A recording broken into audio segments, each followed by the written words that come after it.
Hello everyone, and welcome back to let me try that again. GPVWC. This is Supercup, the third of our series, our career ladder series. It's a little too late to say Happy New Year, but Happy New Season, everyone. This is round one from Albert Park, and I'm absolutely delighted to be joined today by Jack Nicholls, Formula E commentator and all-round wonderful person. Hello, Jack. Hello. Yeah, looking forward to this one. Obviously, I did a few races in Supercup last year. Was not very good. So now I get to just judge other people doing it rather than actually having to do it myself. So Albert Park, it's a difficult circuit. It's semi-permanent, although mostly it's just run through the, well, Albert Park, as it says, around the lake in Melbourne. And as a result, the race surface isn't really designed for racing. It can be a little tight and a little treacherous at times, but that is just one of the things that makes it so exciting. We're just waiting for the start of qualifying. The practice session has ticked to a close. The checkered flag is waving on the start-finish straight. So as soon as the session goes over, the cars will go out and begin their out laps. We're expecting lap times of around 1:26. Currently, the fastest on the practice server is a 1:26.128 by Owen McGaugie. So that's what you've got to look out for there. 1:26.1s. They're probably going to go even faster than that when the track rubbers in. So it's going to be a fast and furious qualifying session. Jack, what are you looking forward to most about this circuit and this day of racing? Well, it's a really fun track to race on. Overtaking is a real challenge, which I think is good. You know, sometimes the next race in Bahrain, open the DRS, you go past someone, whereas it's a lot more complicated here. And just looking at the practice times, it looks incredibly tight, as it always is in any GPVWC race. So that's going to be interesting. As you say, a first race of the season, so that competitive order is still to be decided. And now everybody going out onto the track as quickly as possible to try and get a little bit of clear traffic at the front to set their qualifying lap in. And obviously qualifying in Supercup, absolutely vital. You have got a bit of strategy to play with in the feature race, starting on a different compounded tyre and pit stops and the like, but it's still so important to be up near the front of the order. Green light and away they go. I'm trying to work out who the first person out was. There were so many drivers who were queuing up at the pit exit, getting ready to start their time, well, not timed laps immediately, but start their out laps. Surprised to see just how many were out there at the pit exit. And they do say to line up at the red light, but a lot of the time drivers wait to be one of the last in the queue, or at least like not right at the very beginning. I believe the first out was Nicholls, the experienced driver in the Multiforce GP car. Thanks to Menno, wish me good luck in the broadcast before this whole thing started, and he will be the first driver to head around the Albert Park circuit, the lake in the middle of the track dictating the shape, through the flat, or not quite flat, but very fast weight chicane, and towards the third sector. There's actually a second DRS zone right where Menno's just been there. The first, of course, being the start-finish straight, and DRS will be a big help to these drivers today, since as I said, or as Jack was just saying, it is difficult to overtake here. Definitely possible, but I still think the best overtaking opportunity will probably be into turn 3. Menno now starts a lap, so let's ride on board with him. And Jack, if you'd like to take us through the first couple of sectors. Right, chucks it into turn 1 then, does Menno. You got to be careful not to run too wide. Track limits this year enforced in-game as well, so that it kind of makes it a bit easier in qualifying, because you can't sort of accidentally do track limits and then be penalised for the next race. Then you've got this sort of flat-out right-hander here at turn 5. This, for me, is the trickiest corner on the circuit. You take so much speed through this right-hander of 6 that it frightens you every time. Then the left-hander of 7 and into 8. And this is another half overtaking opportunity coming down into turn 9, hitting 265 kilometers an hour there, Menno, before he swings it into the right and the left, and then down towards the weight chicane, which, as you mentioned a few moments ago, Caitlin, really fast and really tricky to get right consistently as well. But Menno, nice and smooth. Just as I say that, he's off on the grass and he's in big trouble here. Does he hit the wall? No. So he'll be able to go back to the pit lane, and he'll probably put on a new set of tyres and go out again. But not the ideal start for this qualifying session for Menno Clont. Yeah, undoubtedly, that was a little bit hairy. A good save from Menno, and of course, you do have to drive back to the start-finish line, or to the pits rather. And he's actually stayed out, so he stayed out on the same set of tyres, and he's going to go for another run immediately. Let's watch someone else though. Maguire is coming through the end of the course. He is very, very quick. Sector fastest of anyone so far. By the way, the benchmarks has just been set. Liam Rance across the line and was immediately beaten by Jason Muscat. And Jacob Kalbacic goes to the top, 126.683. Let's still watch Maguire though. He is coming out of the final corner now and towards the start-finish line, and goes probably P1. Yes he does. There we go. Owen McGaugie also up there. He was quick on his lap. Tom Stevens currently third. So it's Maguire, McGaugie, Stevens, Kalbacic, and Muscat, the top 5 for now. But more laps are continuing to come in. Jack. Yeah, the top 4 covered by just 0.3 of a second on that first run. Only 11 minutes to go. So a very, very impressive, tight, competitive order up at the top. The fastest first sector went to Luke Maguire. McGaugie set the fastest final sector. I'm also interested to see how many laps they do on these tyres, because as we watch Moritz Kroc coming through the first corner, because the peak of the tyres kind of went away last year on your first lap. You do one lap and that's kind of the best of it. I don't know whether, because certainly in Formula Challenge, the tyres take a little bit longer to get up to temperature. So whether that's the case here in Super Cup, and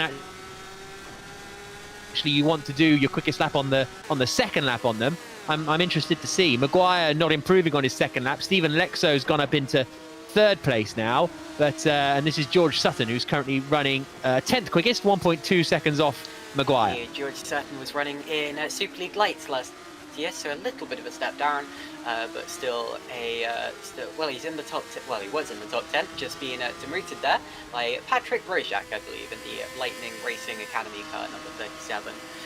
The first few cars are actually in the pits right now, so a lot of them have just gone for one lap and then gone straight back in, and that's to be expected really for your first run. You just want to get a banker in, and it's later on, the last 5 minutes when you're really going for it, really looking for that track position and that grip.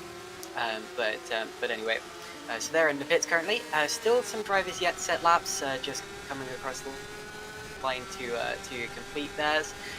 Currently Chris Butcher, Colin Matiak, Damien Kardash, and a couple of other drivers yet to set laps. Chris Butcher will be one to look out for actually. Last year's, I think 2 years ago, Formula Challenge champion, or it may have been last year. But anyway, and he is currently off the road. But anyway, so at the front of the field, Maguire, McGaugie, etc. have actually gone out of the pits again. They were just tinkering with, actually they can't tinker with their setups due to the park permit and stuff, but they were recuperating before another attempt, and they're about to start that in just a few corners time. Yeah, you need to time when you're going out on track to firstly try and avoid traffic. The opening lap is always a bit compromised by traffic, and then you want to try and find clear space for your second run. You also don't want to go out kind of necessarily too early for your second run, because then it compromises your last run, and suddenly you're sitting there with kind of 6 minutes left on the clock, and you're thinking, oh, should I go out and do one run? Should I go out and do 2 runs now? And it gets a little bit confusing, really. So it's nice to gap the time between the runs. We're on board with Michael Teichmann as he comes out across the line. 23rd at the moment. Is he going to jump up the order? Goes up to 21st place then in the Friesland Racing Team entry. There's Michael Teichmann. He's up into 21st place. Menno Klont after that spin got up into 9th position on his second run on those tyres. So not too bad for Klont, 9/10 of a second away from Luke Maguire, who's still on provisional pole position. As we look at Stephen Lexo now in the Nova Sim Racing entry, currently 2/10 away from Luke Maguire at the top. It's interesting how we haven't seen any faster sector times in a little while now. Some drivers are on their second or third flying laps, but no one has gone quite as fast as their first yet.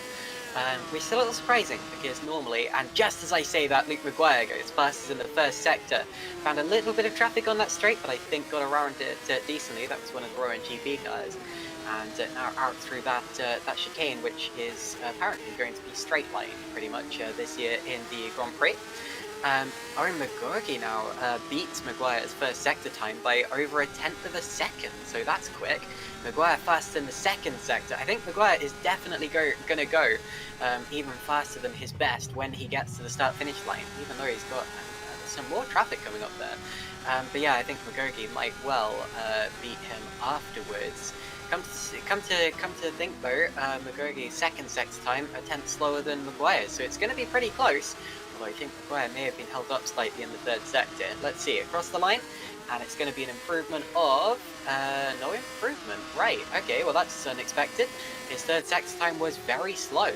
McGaugie is, well, he has improved, although not really by that much. Okay. 1,000th of a second between them, Caitlin. 1,000th of a second. Yes, in fact, I think my RFX2 times are a little delayed because Maguire's lap was indeed faster. So I'm on a little bit of a delay here, but yeah. So Maguire goes fastest, 126.159, and McGaugie 1,000th of a second back, and we've only got 6 minutes to go in this session.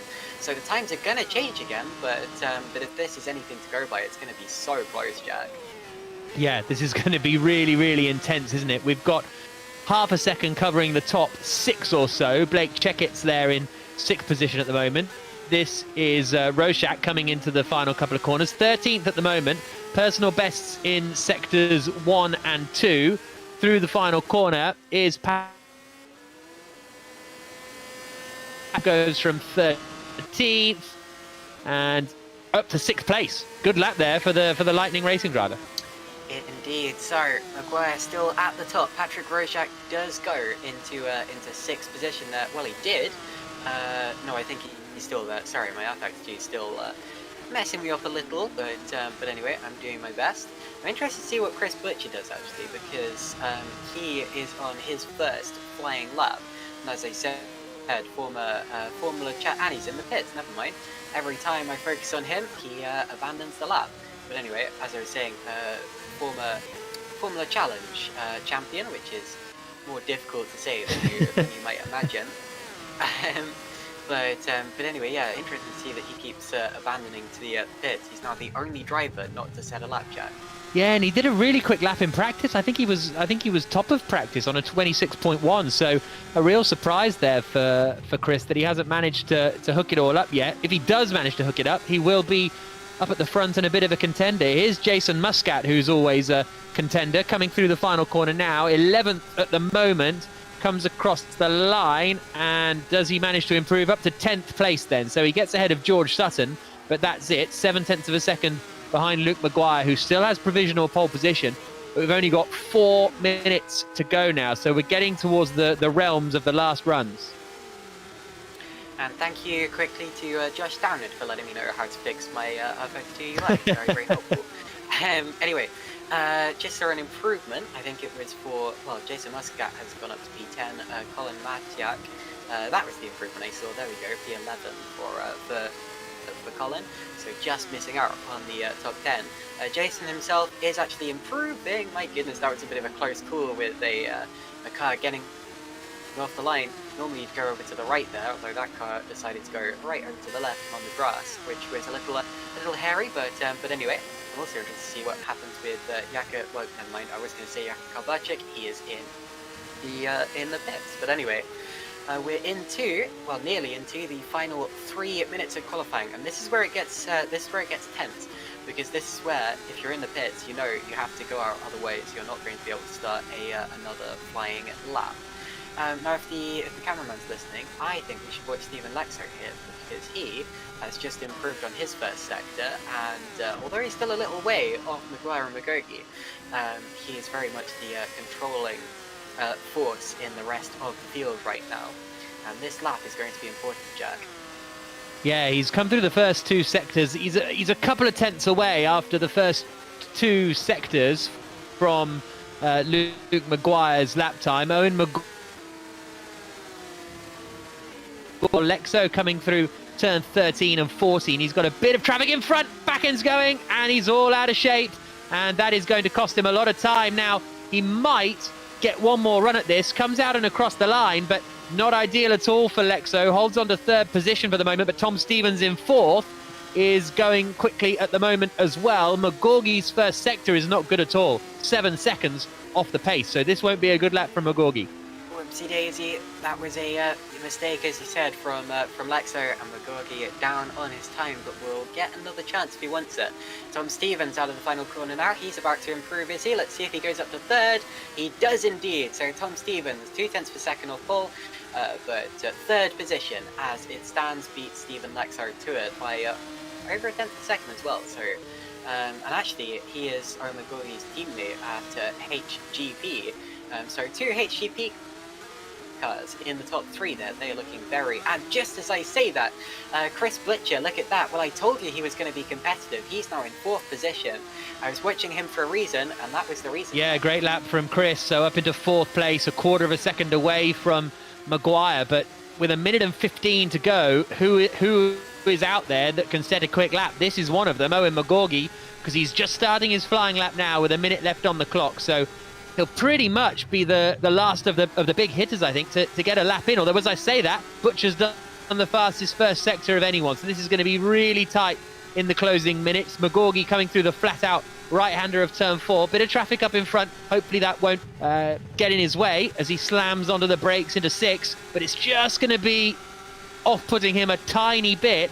And it is Butcher who's done the fastest first sector, as I say. But McGaugie's only 700 slower than that in the first sector himself. So this is, oh, we've got a spinner there on the exit of the corner. Tom Stevens hasn't done a good first or middle sector, so he's relatively out of the running. So it's Maguire on provisional pole, McGaugie and Butcher, the 2 drivers that are trying to take it from him, because Maguire's not on a lap either. McGaugie's first sector wasn't great, neither was Butcher's second, but the sectors I haven't mentioned there have been very, very good. Here comes Butcher out of the final corner, and this is going to be a very important lap. The timer is almost at 0. And he goes to third, and it's only 0.015 off pole position. As a result, 0.014 off second. So the first 3 cars, absolutely nothing separating them there. And Tom Stevens, oh my goodness, and McGaugie's now up to pole position himself, 125.895. Now he's over 2.5 tenths of a second faster than anyone else. Blows them all out of the water. And there's still an opportunity for Maguire to improve, because he actually is improving on his time in the first sector. He's about 100th down on McGaugie, but that's really, really nothing. Here we go. DRS open, and towards the final few corners of the lap.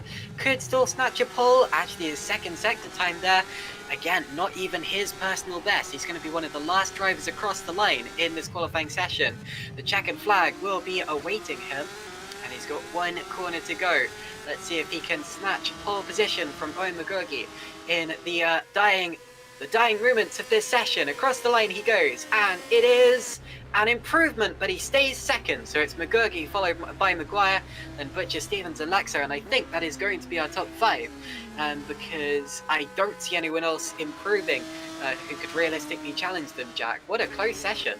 And McGaugie and Tom Stevens there were very, very clever. The final sector for McGaugie was 2 tenths quicker than anyone else managed. That was where all that 2 tenths of a second to Maguire was. And I think we saw it on the stream with Stevens slipstreaming McGaugie to the line. I think that is what has just made the difference between the 2 of those. So McGaugie on pole position, but HGP first and 4th, THR second and 3rd. Wow. That's going to be a fascinating battle as well. Yeah, we've got a team scrap on our hands. That's always great to see. Both of those teams obviously have got their setup absolutely bang in order. And there are some other pretty quick teams in this pack as well. Lightning Racing Academy have both of their cars in the top 10. So does Santon Motorsports, and the only other cars in the top 10, of course, are the 1 Nova car of Stephen Lexo and the 1 Multiforce of Manu Klon. Everyone else is part of one of those 4 teams who I've mentioned. So that is the qualifying session over. There's only 1 driver out on track, and they are currently coming back into the pit lane. So that's a lot. McGaugie on pole, followed by Maguire, Butcher, Stevens, Lexo, Klont, Kalberchik, Rojak, Checkets, and Koloksai, the top 10.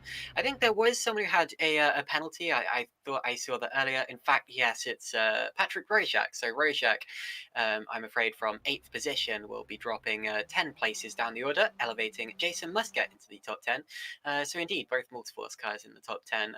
Manu Klont will start 6th, and Jason Muscat 10th, Jack. Yeah, this is going to be a really, really entertaining race, isn't it? Because we've got so much battles out there, so much competition out there that it's going to be intense. If qualifying was was anything to go by anyway, it's going to be really, really intense, especially between those top four: McGaugie, Maguire, Butcher, and Stevens, and they're just a fraction clear of Lexo and Clont and the like. But those are going to be one to keeping in the mix as well, because we see so often at Albert Park. It's a really tricky circuit, quite frankly. Very difficult to overtake on, very difficult to, without having contact. We saw a lot of contacts in the Formula Challenge race 2 nights ago, so hopefully it'll all be nice and clean, but you just never know. Tell me about it. Anyway, we should remind you that this isn't a Constructors' Championship. We do have various teams, of course, running, and various teams starting 2 by 2 Noah's Ark formation of the front wheels. But this isn't, say, Formula 1 or Formula E or something or anything like that. The cars are all absolutely identical. The only difference is the setup. So if there is a difference between the cars, it's how they're set up. It's maybe their suspension, their aerodynamics. But possibly their brakes as well, although that tends to vary from driver to driver. But they're all absolutely identical machinery, so this is all down to the talent of the drivers and the teams. Anyway, so that was qualifying over, and now we await the race. We have a short warm-up session, just a few minutes, and then we will head straight over to the first of 2 races, a longer race. It's a feature race with a mandatory pit stop, and then the second one after that will be a partially reversed grid sprint race. So both very exciting in different ways. Both have their own charm, and I'm very much looking forward to seeing who comes out on top here today. Yeah, really, really interested to see this battle unfold, and these times in warm-up are really important as well, to make sure you're fully up to speed with everything that's going to be going on in the race, and your last chance to sort of get your eye in really before the action gets underway. And it's just I don't know I don't know who I think is going to win this, and that's the exciting thing, isn't it, with the opening round of the season as well. Everything is to play for, and a good result here and you can be leading the championship going into the next round in Bahrain. And obviously it's very early stages in the season, but to start the season strongly is always a great feeling, and that's what these drivers, you can sort of set your stall out really for the season ahead. I reckon the THR guys have possibly the one of the best chances here. Owen McGaugie, of course, is very quick and starting from pole position, although of course the HGP cars are absolutely split by the THRs, and you never want to allow a split like that to take place as a team. The THR guys can try to work together to the maximum amount that they can. If one of them goes for a move in a place where the other can follow them through, or maybe there can be some holding up strategy in play. I think the THR guys, providing they can hold those positions, will have a ever so slight advantage, but of course it's always an advantage to start from pole position as well, for obvious reasons, and Owen McGaugie, of course, holds that position. So it would be difficult to bet against any of those top three drivers for this first race. But this is Supercup. Strange things do occur, and with the pit stop strategy as well, even stranger things are in order. Just a few minutes to go in the warm-up session there, just 6 minutes before we see the checkered flag. This isn't an official session, of course. It doesn't have anything to do with where they line up on the grid or anything like that. This is just the last opportunity for drivers to get a feel for how their car is going to handle at the start of the race. Full fuel, brakes in the correct position, things like that, and just kind of get yourself psyched up for the start of the race.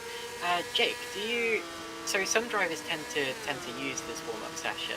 Tend to go up for the full 10 minutes, and some think it's better to just kind of take a break and psychologically bring themselves up to speed for the race.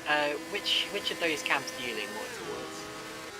Well, I'm a very lazy person, Caitlin, so I used to lean towards, I can't be bothered with warm-up, but now that, especially in something like Supercup, less so in Formula Challenge because the cars aren't quite as heavy and they aren't quite as different as when you started the race, but it's so good to get your eye in ahead of the race. But then at the same time, you go out in warm-up, and it's all very easy. You get used to the car on full fuel and it's fine. You go out of the pits with hot tyres and stuff. But the start of the race, the tyres are pretty much like ice. And so you don't actually get a good feel for how the performance is going to be in the race, I find, from the warm-up session. Because you spend the first 3 or 4 laps of the race in traffic on stone-cold tyres. So I've started using warm-up sessions more, but I do understand why there's sort of the feeling of, you know what, let's just have 10 minutes away from the screen and just sort of focus the mind a little more than necessarily pounding round for 10 minutes when you're about to pound round for 45. Well, that's a good point, although it does very much vary for different drivers. I tend to go out kind of in the last 2 or 3 minutes just for 1 or 2 laps. And actually I do even less than that for race 2, because by that point, of course, you've had a shattering first race.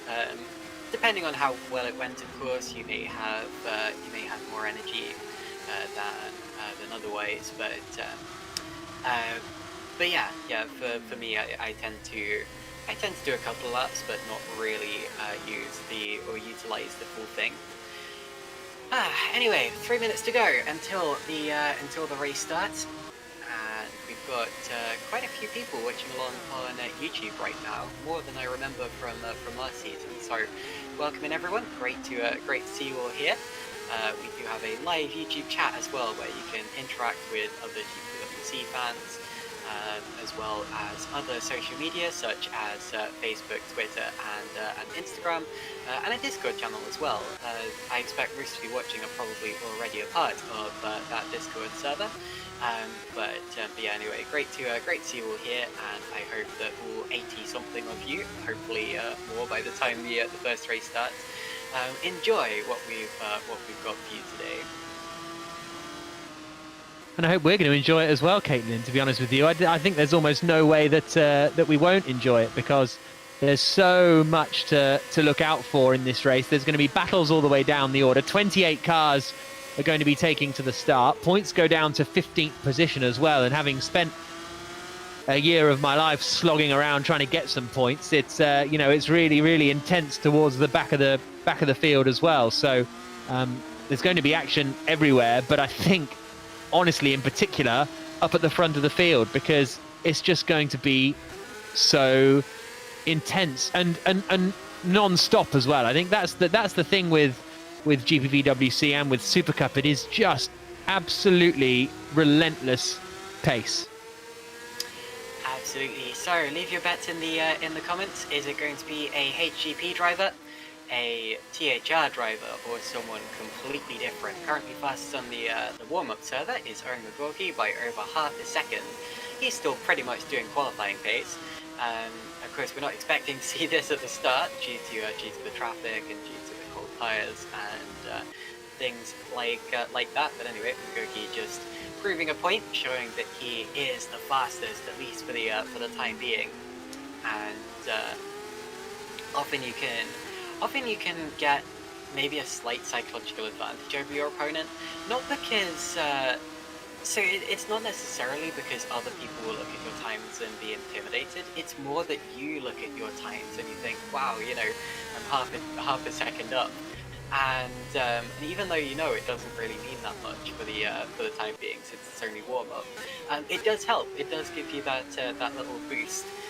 Especially if you're flying around on heavy fuel or whatever, and you're closer to your qualifying time than you expect it to be. It's a lot of fun, but anyway, The checkered flag is being prepared, so we're nearly ready to finish this warm-up session and head to the formation lap for the first race. Some predictions coming in. Isaac Morris saying THR baby, jolly good. So we've got a THR fan there, and people discussing who to replace us with as commentators. David Croft, Alex Jack, Jonathan Ledyard. Interesting. Jakes, no chance. Alex Jakes can get lost. Josh, you are not... I don't like you anymore, Josh. Anyway. Johannes Leppert saying HGP 1-2, come on. It's entirely possible. McGaugie and Stevens both looking extremely quick today. And yeah, you know, pick an order, any order for those top guys. And remember, I've been speaking today a lot about HGP versus THR. That was just how it looked in qualifying, but you've got no idea what it's going to be like by the end of race 1, and you know, even less so race 2. So it's, you know, it's not just between those two, Jack. No, absolutely not. And you know, we see it so often, don't we, in sim racing, that one lap pace is a very different beast to race runs. And with McGaugie being quickest in that session by so much, you then do wonder, well, Tom Stevens got up there in the end. He finished the session less than a tenth of a second behind McGaugie. So initially I thought maybe McGaugie's practicing with sort of a lighter fuel load or something than those behind. But we'll have to wait and see what happens come the race, because we saw the HGP guys doing laps, but Chris Butcher in the THR 1.2 seconds off McGaugie in warm-up, and I can't imagine that is going to be the lap time difference between them when the race gets underway in a few minutes' time. So checkered flag is out, and we're about to get underway for the formation lap. All we need is for the server to take over, and then it's going to be 1 minute of waiting time just to make sure that everyone can get to the grid and get ready for. And here we go. So 1 minute to go, and then we will be underway for the formation lap here at Albert Park. Remember, we have a ferocious fight in our hands between the HGP, THR cars, and pretty much the rest of the field. That's just how it works. And in a few seconds, we're going to talk you through the full field here at Albert Park. Jack, do you want to take that?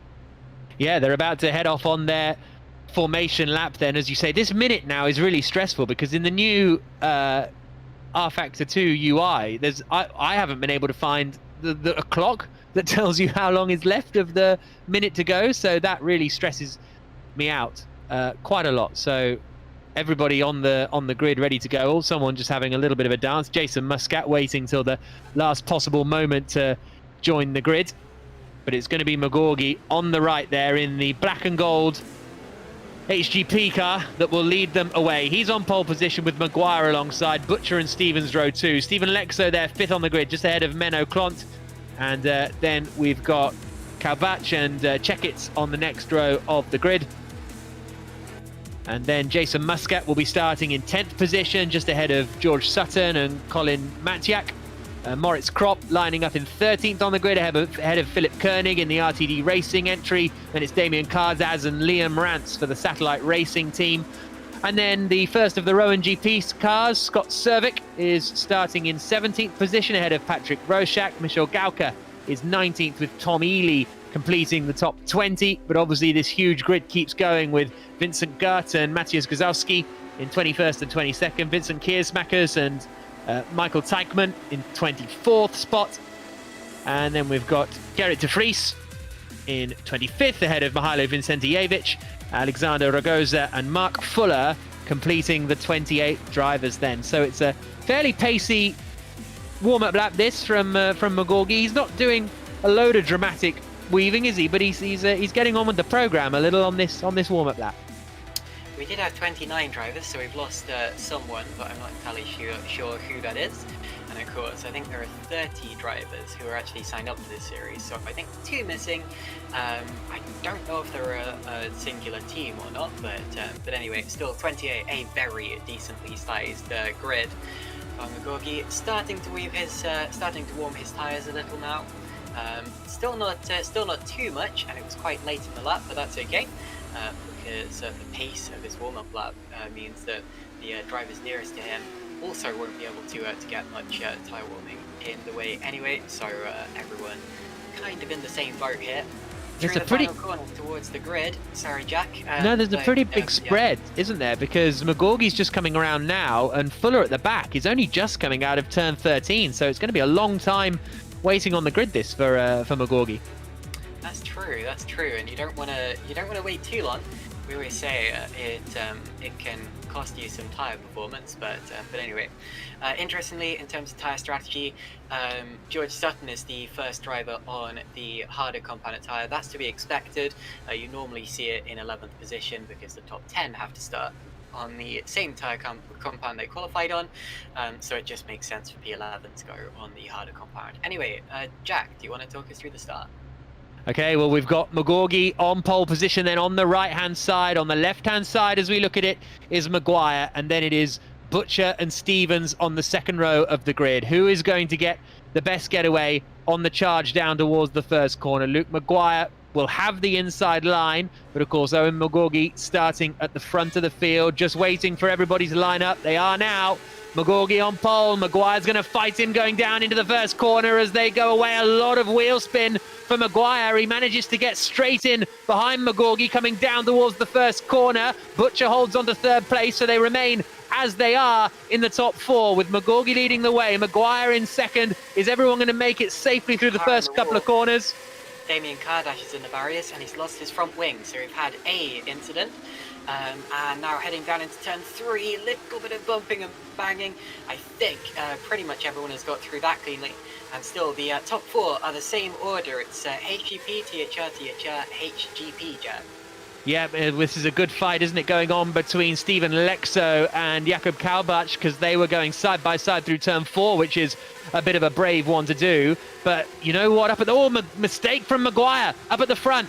Owen Maguire made a little bit of a mistake at turn 9, and that's going to give the opportunity to Luke Maguire looking to the outside. McGaugie on the inside as they come into the chicane round the outside. There's going to be a brave one. That could give Chris Butcher the opportunity to get into the fight. He runs a little bit wide onto the grass as they come charging down towards turn 13. Does anybody fancy a look? Not quite yet, but a mistake on the opening lap from McGaugie almost put him in big trouble. Now remember, it's too early in the season for team orders, but not too early in the race. They are going to be doing exactly what is the most tactical for them as THR. McGaugie, Maguire, and Butcher out of the final corner. No DRS just yet, but still the slipstream relatively effective in these cars. Half a second is McGaugie's gap at the end of the first lap, and it's Maguire, Butcher, Stevens. Laxar is best of the rest in P5. Nova Sim racing there. Kalbachik following him through, and then his Santon Moodsport teammate Blake Checketts. The rest of the pack following through after that. Damien Kardash, the only driver in the pits after the first lap. Tom Ely was also a little hampered in the very Simtech looking RTD car.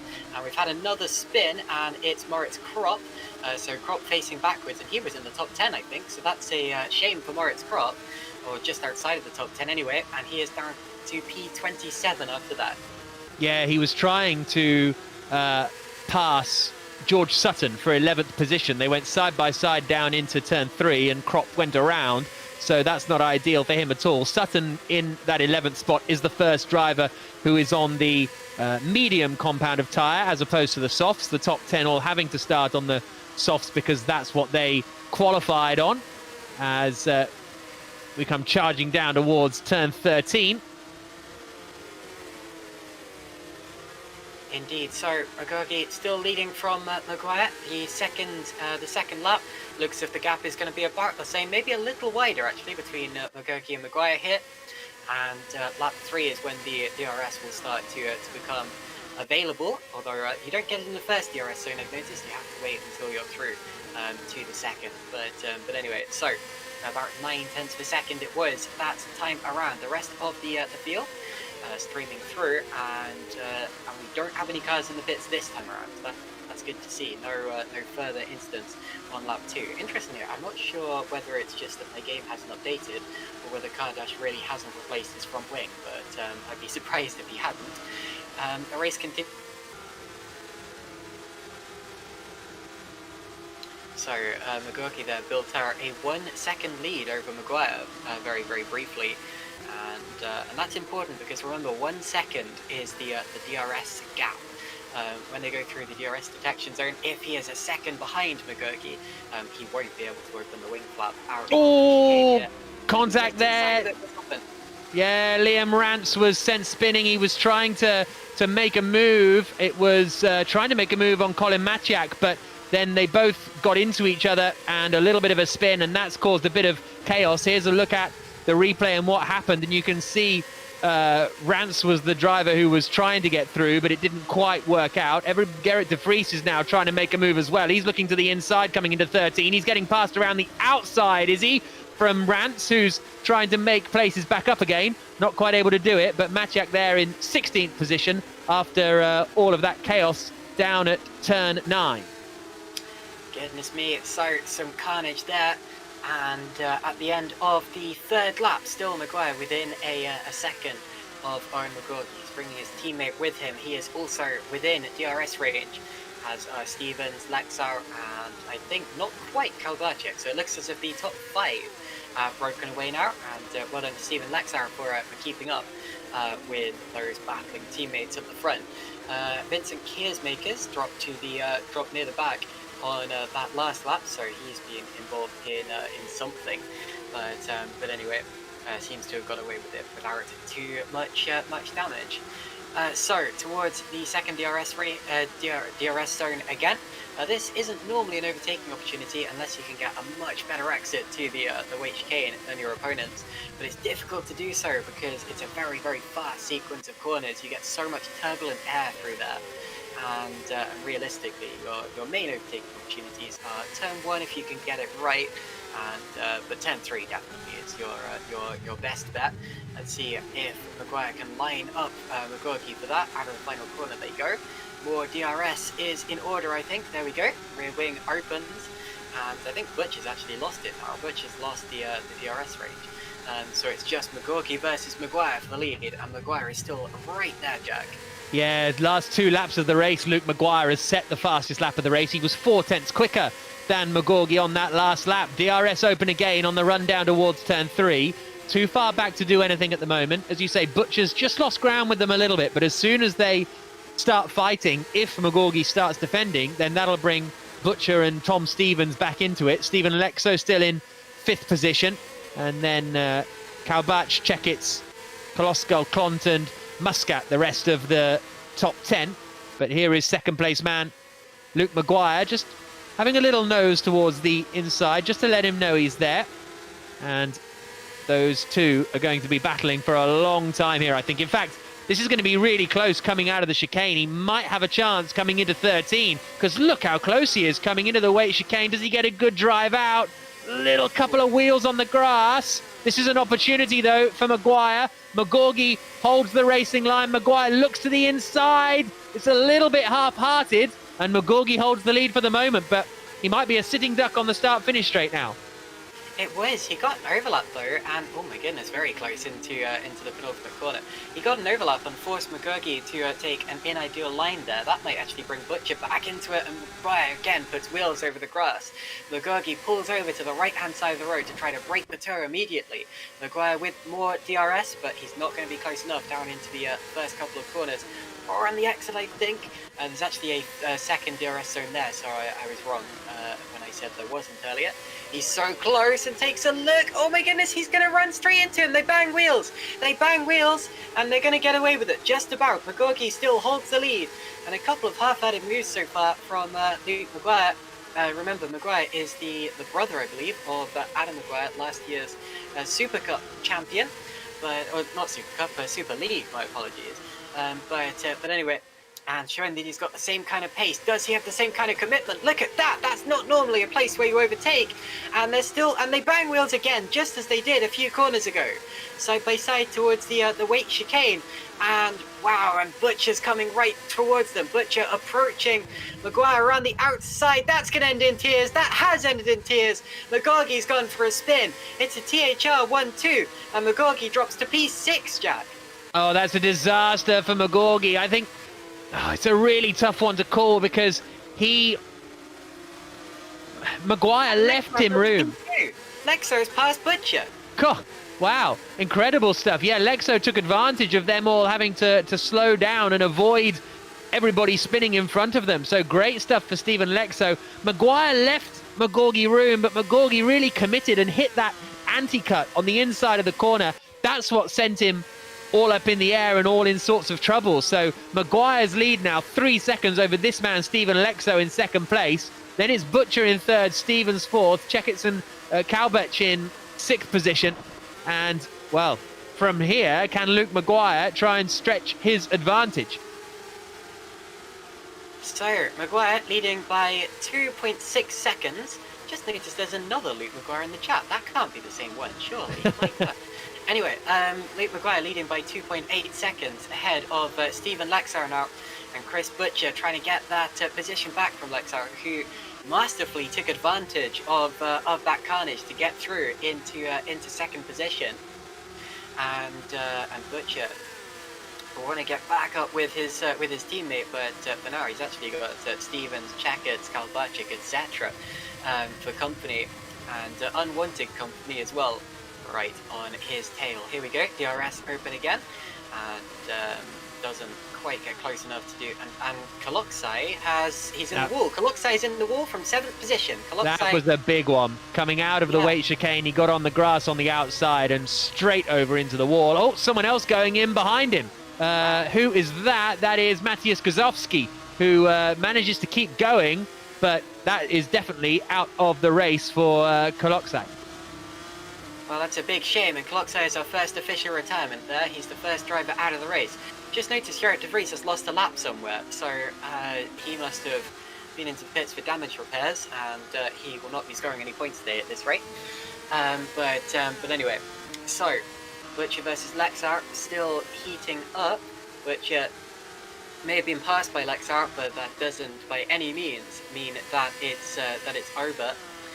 Still, I'm trying to work out what actually happened between Maguire and McGaugie when they came together at the weight chicane. It's a really ambitious place to go side by side at the best of times, but yeah, it looked like a little bit of strange contact, and maybe the stewards will look at that after the race. They certainly will if it's reported, so it's down to the drivers there. But yeah, you've got to say, I mean, they were both in the same boat there. They were both side by side, and it was wheel-to-wheel contact. So, well, yeah, you said it at the time. You said this is going to end in tears before it even did end in tears. You know? Yeah, I mean, it was pretty obvious. I mean, what were you going to do when you got to the second apex? I mean, where do you go when you've got a car to your inside or outside there? You need to use the full level of the full width of the track. If you're going to stay within the line, stay pointing in the right direction, and I'm afraid McGaugie ended up coming off worse from that.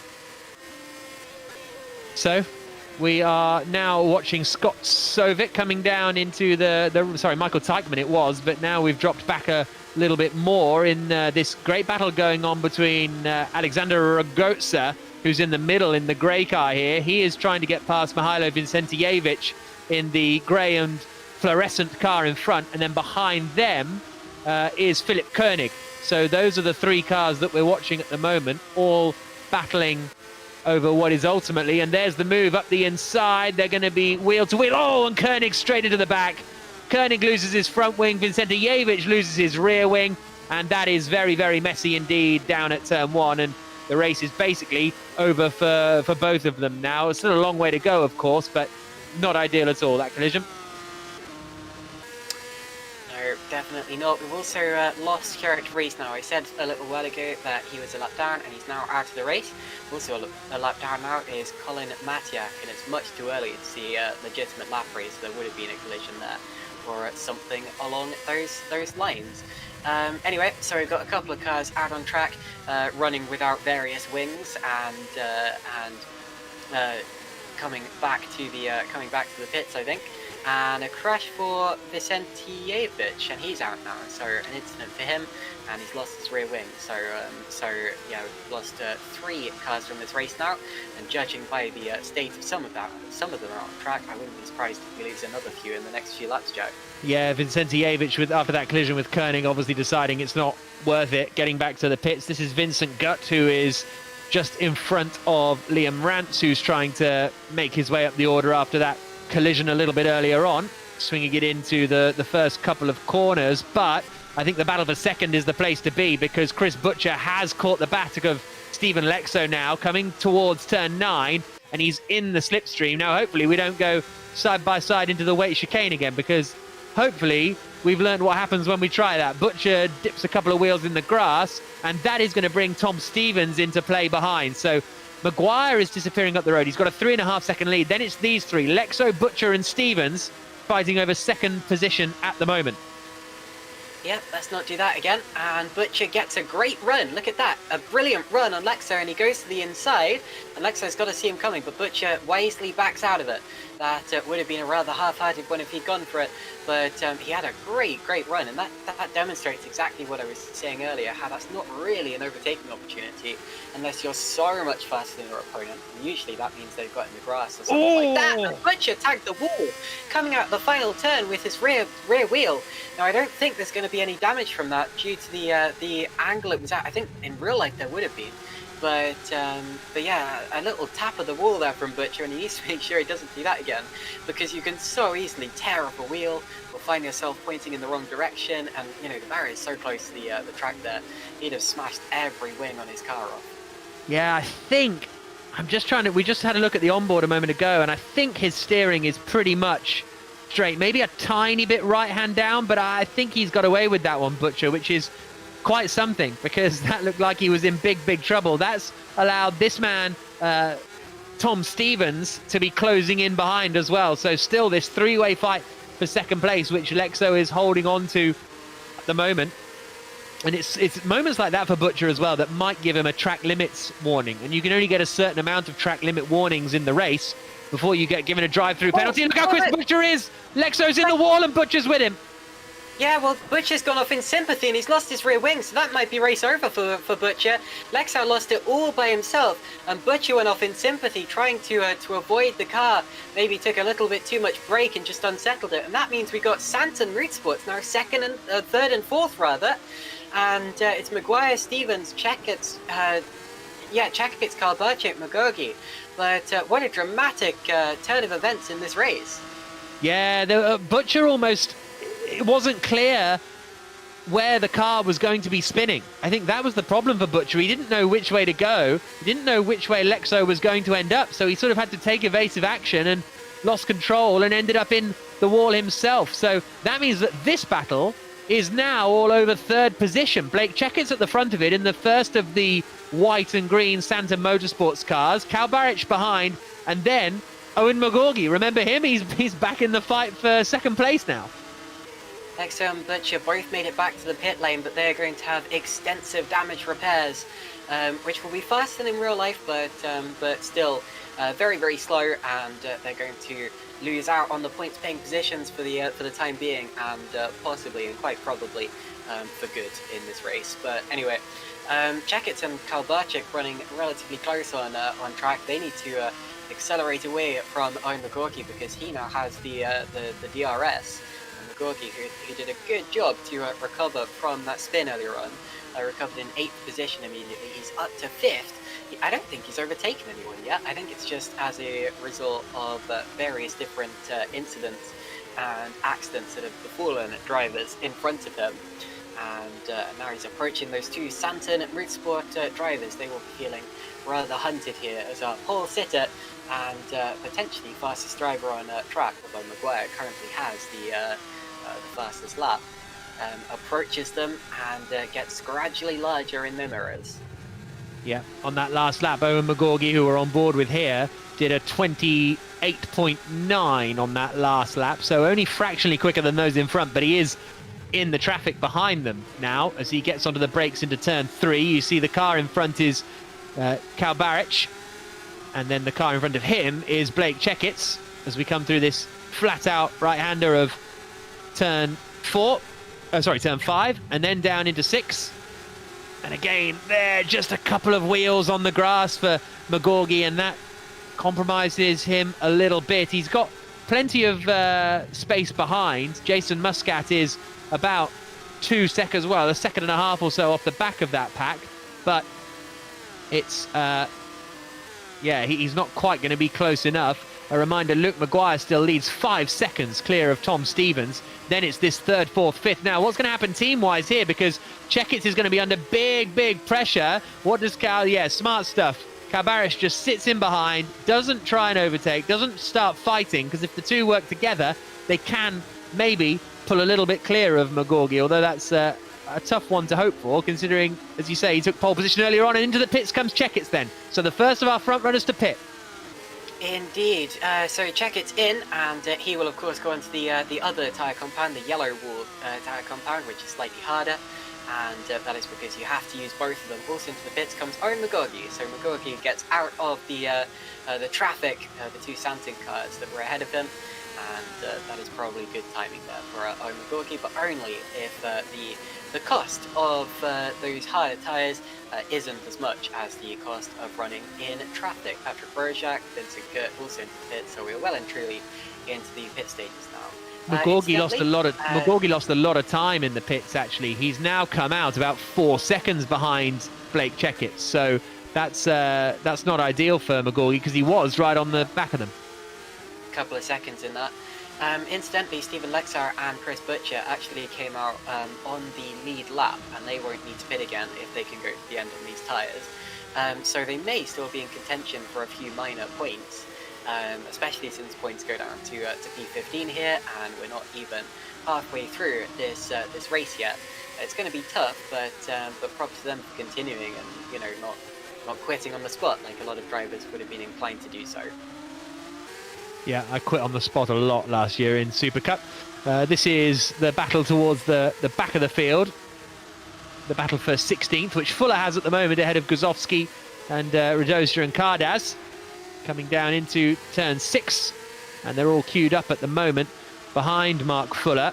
Stevens pits then, and so does Kalbaric. So those two come into the pits a lap later than we saw McGaugie and Blake Checkitts pit, so we'll see whether they come out together, the two Santon Motorsports drivers. In theory, they should do, as Checkitts comes down the start-finish straight. There emerging is Tom Stevens, and then behind him it is Galka, who's yet to pit, and it is Checkitts ahead then at the moment. So, sorry, Kalbaric ahead of Checkitts, but they're going to be right together as they come down towards turn 3. They're both behind Tom Stevens still, and both ahead of Owen McGaugie still. So that worked out pretty much as they would have wanted, I would have thought, in the pits for the Santon Motorsport squad. Yeah, that's about the gap that they had before they came in. But yeah, the main thing, the main point of interest about that is just the amount of time they've gained on Owen McGaugie. It's about the length of the straight between turns 2 and 3. Just to put it into context, those two still together, and they actually don't have too many cars in front of them or behind them right now, or at least in the near vicinity. Let's take a look at, Luke Maguire's in. So our race leader comes in, and he's actually got one of the first pit boxes there, the first pit box, but knew where it was, switched on to the harder compound of tyre, and out he goes again. Jason Muscat takes the lead of the race. He is yet to stop, and Medic Klon also into the pits from what was 3rd place. So a relatively small pit window, it seems. A lot of the drivers pitting very close to each other. Jason Muscat, hiccups. Interesting to see him out there on the red walled tyres, because normally you see the yellow walled running much later than the red. George Sutton's still the top driver on yellow walled tyres. He is actually behind Luke Maguire, who's come out well. So Maguire still with a big advantage as he comes out of the pits, and that's shown by the fact he's actually ahead of a driver who's yet to stop. Yeah, that is impressive stuff from Luke Maguire, but Jason Muscat is leading the way at the moment. As you say, making those soft tyres do more than half race distance, which is interesting from Muscat. Obviously feels he can get the pace out of them more and keep going and then have the advantage in the second half of the race. We'll keep an eye out between him and his teammate Menno Klont, because those two were fighting together fairly hard, or at least were fairly close together on circuit. As he comes into the final couple of corners, surely Muscat's going to pit this time around. No, stays out another lap on the soft tyres. Impressive stuff. George Sutton in third place is the first of the medium tyre runners. So I'm not surprised Sutton's out in this position after this long, because he started in 11th place on the mediums and is still running on them. But Muscat up at the front on the softs is a surprise. He's still pounding round. Still doing good lap times though, a 28.6 on that last lap, which is 0.6 quicker than George Sutton managed on the yellow wall tyres. Yeah, not bad. And talking of yellow wall, Michał Galka there into the pits on the yellow wall tyres, so he's actually got less distance on those than Muscat has on the red wall. But anyway, Muscat of course had a bit of a resurgence in GPWC a few years ago at this circuit when he took his first Super Cup win in a very long time.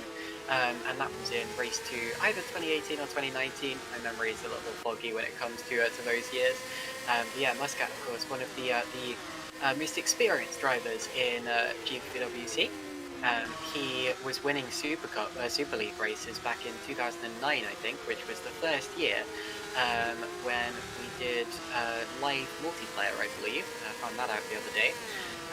I, of course, was not part of it. I came in 2017. But anyway, Jason Muscat very much was. He's been around the block, if you know what I mean. And and he stayed out again. Look at that. So Muscat's still going long on those red tyres. Quick driver in karts as well. I've had the pleasure of racing karts against him, and that was a lot of fun. But anyway, 11.2 seconds is his gap for the lead, so he's not going to keep the lead when he comes in. Luke Maguire will have it back. But he's still maximising the use of these red wall tyres, and his last lap was actually faster than Maguire's. Look at that. So yeah, really not bad.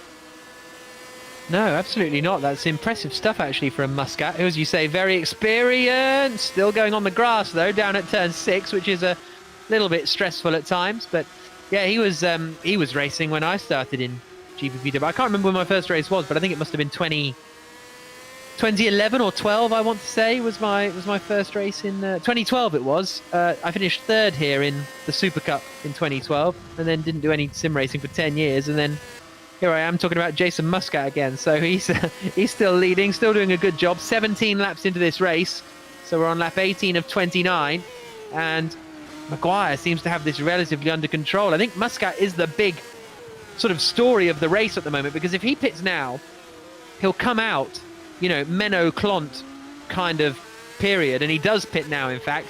So he'll come out around about 7th, 8th, 9th, but then he'll have so much fresher tyres that he can really lean on for the remaining 10 laps or so. So Luke Maguire is coming around the final corner to retake the lead of the race, and his gap over George Sutton will be about 4 seconds. His gap over Tom Stevens about 6 or 7 now.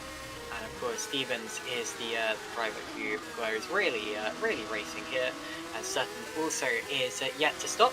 Muscat exits the pits, and he's actually going to be, he's a decent, very close in the Santon cars, and he's off the road on the exit. Got a little startled there by the Santon car of Blake Checkett.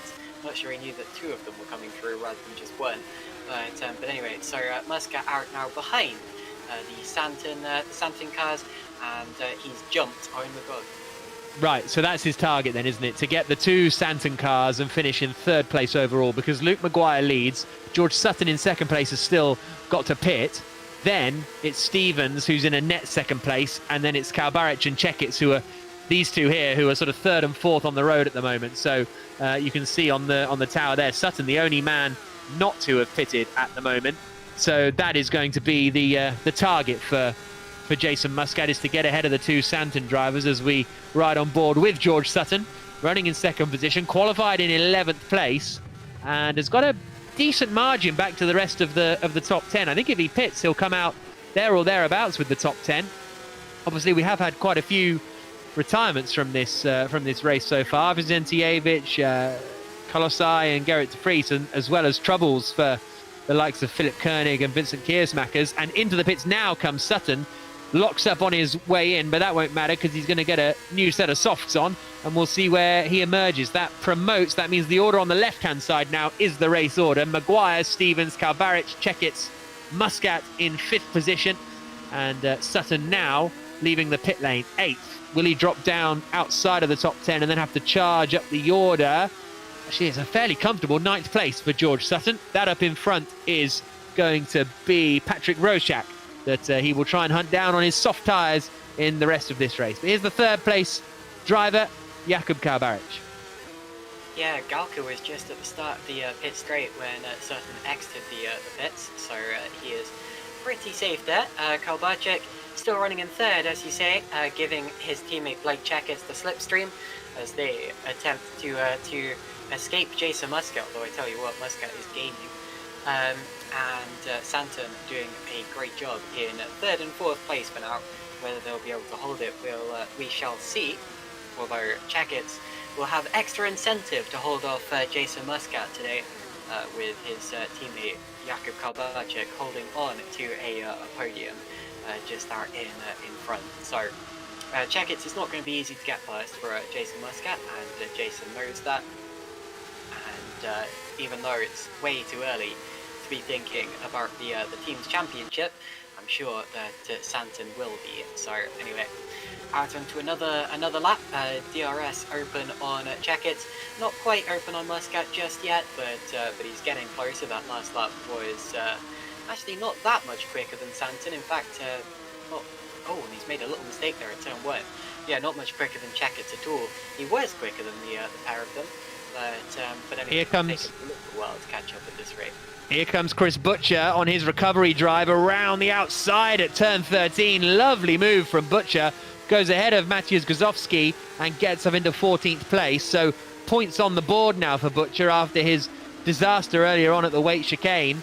And he's, as I say, got up into 14th place. That'll give him a couple of points and it'll put him sort of in the mix for reverse grid pole. And that's the same for Lexo in front, isn't it? Although, no, I think they're a bit too far back, actually, to be in the mix, aren't they? Behind, Scott Sovic in the Rowan GP car has made up a place as well. He's got past Gazowski too. So a nice move from the Norwegian man in the nicely liveried Rowan GP car. A lot more vibrant than the one last year. No, I'm not knocking last year's car that I spent a year in, but, this is nice and bright. I like it. Scott Sovic running in 15th place now then. Can Butcher catch Lexo? Probably not, but Lexo's 10 seconds behind Vincent Gut as well in 12th place. So that's going to be a tough one, and there into the wall. That's a big one, and that is big trouble for Čekic. After what was looking like such a strong performance from Santon Motorsports, Čekic is in the wall and out of the race. Yeah, goodness me, Čekic was running in 4th position, and I actually haven't seen what happened yet, but that is a huge shame for a driver who was doing a great job, and he is indeed out of the race, P5, and dropping for Blake Čekic. So Muscat through to P4 now, and Kalbaric doesn't have his support. He's on his own for the time being, and that's going to elevate Liam Runt into the top 10 now in the satellite car. But what a big shake for Blake. I'm not sure I've actually seen him. I don't think I've commentated on him racing before. But yeah, he's really impressed me today. And it looks like he did almost what Butcher did earlier, except just couldn't hold it. Got over the grass. And when you spin the wheels up on the grass, the car's not very happy with you, and he sent his front wing into oblivion. It's 6th to 10th that is reversed. My apologies. So he's not quite in the chance for that. Liam Rance is, who we were just talking about. So is George Sutton, who's ended up after that in 8th position. And he's not too far behind Patrick Roszak. But here is Jakub Kalbaric coming around the final corner. Now, Muscat has caught up to the back of him and has got DRS. So this is the battle for 3rd position, the final podium spot. This is what we thought Muscat would be aiming for. He's got fresher tyres than Kalbaric in front.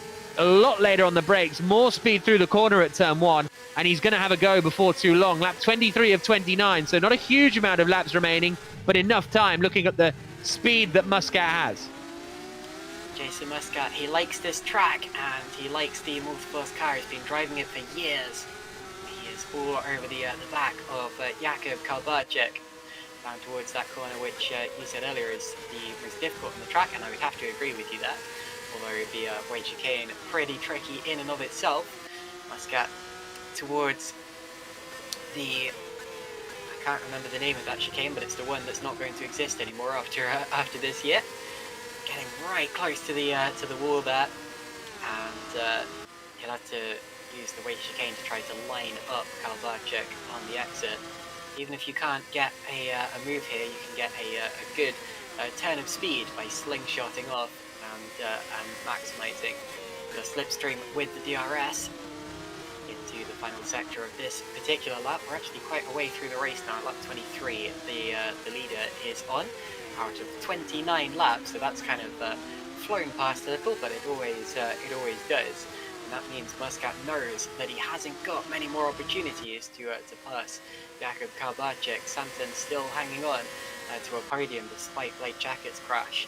And Jason Muscat, oh my goodness, almost doing a Max Verstappen into turn 1 there, kicks out the rear, and he's going to lose about half a second in that, so he's going to have to get the slipstream back, Jack. Yeah, that was a big moment for Muscat. He was super late on the brakes coming down into the first corner. He's being very, very aggressive. He's only got a couple of seconds to McGaugie behind in the sort of black and cold car you can see coming through the back of these shots, but Muscat with a really big moment. Now he's got to try and not run wide again, but sort of compose himself and get back up to the back of Kalbarczyk as we look at McGaugie in 5th place. So solid enough performance in the end from McGaugie. After that contact at the chicane, he's back up into 5th place, and I think he'll take that, considering the situation he was in at one point earlier this race. It's not too bad to have a 5th place finish in the opening race of the season if he can hold on for the next 5.5 laps, that is. Definitely, but Kalbarczyk and Muscat, if they battle a bit more, he may be able to take a bit more than 5th. Race 2 as well, it's a 6th to 10th reverse grid, so if, for example, the number 6 comes up, he'll be starting 2nd on the grid, and that would be a very good opportunity. But anyway, so another lap completed, lap 25. The time is running out for Jason Muscat, and he again runs slightly wide at turn 1. That's a corner that he's a little ragged through every single lap, but the rest of the track he's clearly faster than Kalbarczyk at this particular point in the race. And what other scraps have we got to look out for in the top 10? Sutton is catching Rozak as well, and he's on faster tyres, so he should be able to close that gap. Also Butcher now approaching Lexar, and it's a great job from both of them to be out of the or to be in the points paying positions right now, because, well, after what happened earlier, I was surprised that they managed to make it out of the pit lane again. But anyway, and then we have a few minor battles just outside of the top 15. But yeah, definitely Kalbarczyk versus Muscat is what we've got to be watching here, as well as potentially those other battles that I mentioned. Well, Lexo Butcher is actually quite a... Rojak's off from 7th. Look at that. He's in the barrier. So Rojak's lost his rear wing, and he might well be out of the race because he is not moving an inch. So Patrick Rojak, something's happened to him, and that's going to elevate Vincent Good now into the top 10. And, well, Lexar is one position closer to a potential reverse grid pole, but what a shame from Rojak because he was going well. Yeah, that's a real shame, isn't it? It was a very, very strong run, and here comes Jason Muscat now. He's really got up behind Kalbarczyk, and he's going for it. Is he down into 3 again? Just a bit tentative on the brakes coming into that 3rd corner. We're on lap 26 of 29, so 3 to go at the end of this one, and Muscat can see that 3rd place finish now. Obviously, with a reverse grid coming... Oh, big mistake! That's a big mistake from Kalbarczyk, and that allows Muscat through up into 3rd spot. He's 10 seconds away from Tom Stevens. That's a shame for Kalberczyk. He made it easy for Muscat in the end, but still having a pretty strong run. I guess the next question is going to be, can Owen McGaugie catch the Santam Motorsports driver? I think the pressure got him. I mean, when you're looking at a car in your mirrors and you're feeling that that tension, it's very easy to do that. You know, it's very easy to just dip a wheel onto the grass. I do it all of the flipping time. I crashed the corner I'd never crashed at the other day as a result of that. But anyway, Jason Muscat is through to a third position. He's won here before, and he's looking likely to finish on the podium again. Still needs to bring it home, of course. We're on lap 27 now, and it's a 29 lap race. So if you're good at mathematics, you'll know that 29 is larger than 27. But anyway, for the time being, it's looking very, very good for Jason Muscat. Now, he's right there. Yeah, exactly. So Kalberczyk really needs to stay in the DRS range of Muscat, because that'll give him a huge help with Owen McGaugie coming. As soon as he drops out of DRS range, he'll be a bit of a sitting duck, really, to McGaugie behind. And there are more points on offer for the first race of a weekend. The reverse grid offers you less points. So whilst maybe it's tempting if you're, Muscat, to not go for the move and just be happy to sit in there, you are going to get less points probably at the end of the day. So it's a really interesting one from that point of view. And what just happened to McGaugie? He just dropped a long way back. I believe he just had a screen freeze or something, because I was watching him at the time, and the car seemed to kind of shoot off the road and then back on again, and suddenly he was 2 seconds back from where he was. So I think like a game freeze or something like that. That's really frustrating for him. Kalberczyk is still keeping there or thereabouts with Muscat in that fight for third place, but I don't think he's going to have the grip in the tyres. Mainly, Muscat is able to take so much speed through the corners compared to Kalberczyk because he's on much more fresher tyres. Luke Maguire is now starting his penultimate lap of the race, 10 seconds clear of Tom Stevens in second position. But here comes third and fourth again. Muscat and Kalberczyk down towards turn one. Indeed, so we're on to the penultimate lap of the race, these two, and Maguire's not that, well, he's about half a lap away from starting the final, very last lap of this first race of the day.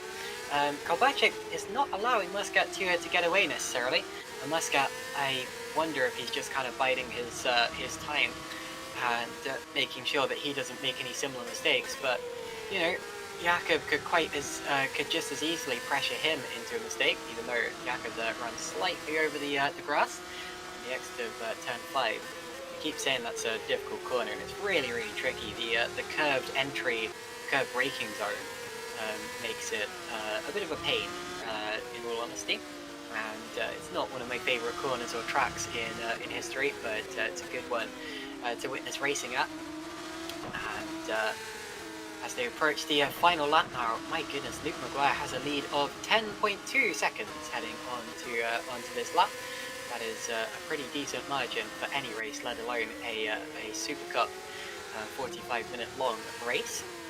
But, he had to avoid a bit of debris coming into that final corner. We saw a rear wing bouncing around there. He's also got a little bit of a backmarker fight up in front of him. Should be fairly straightforward for Maguire to deal with, but he just never really had the pressure, did he, in the end? After all the sort of chaos in the opening laps with all of the leaders, after that it's been fairly straightforward for Maguire. A very strong and commanding drive, a brilliant way to start his season.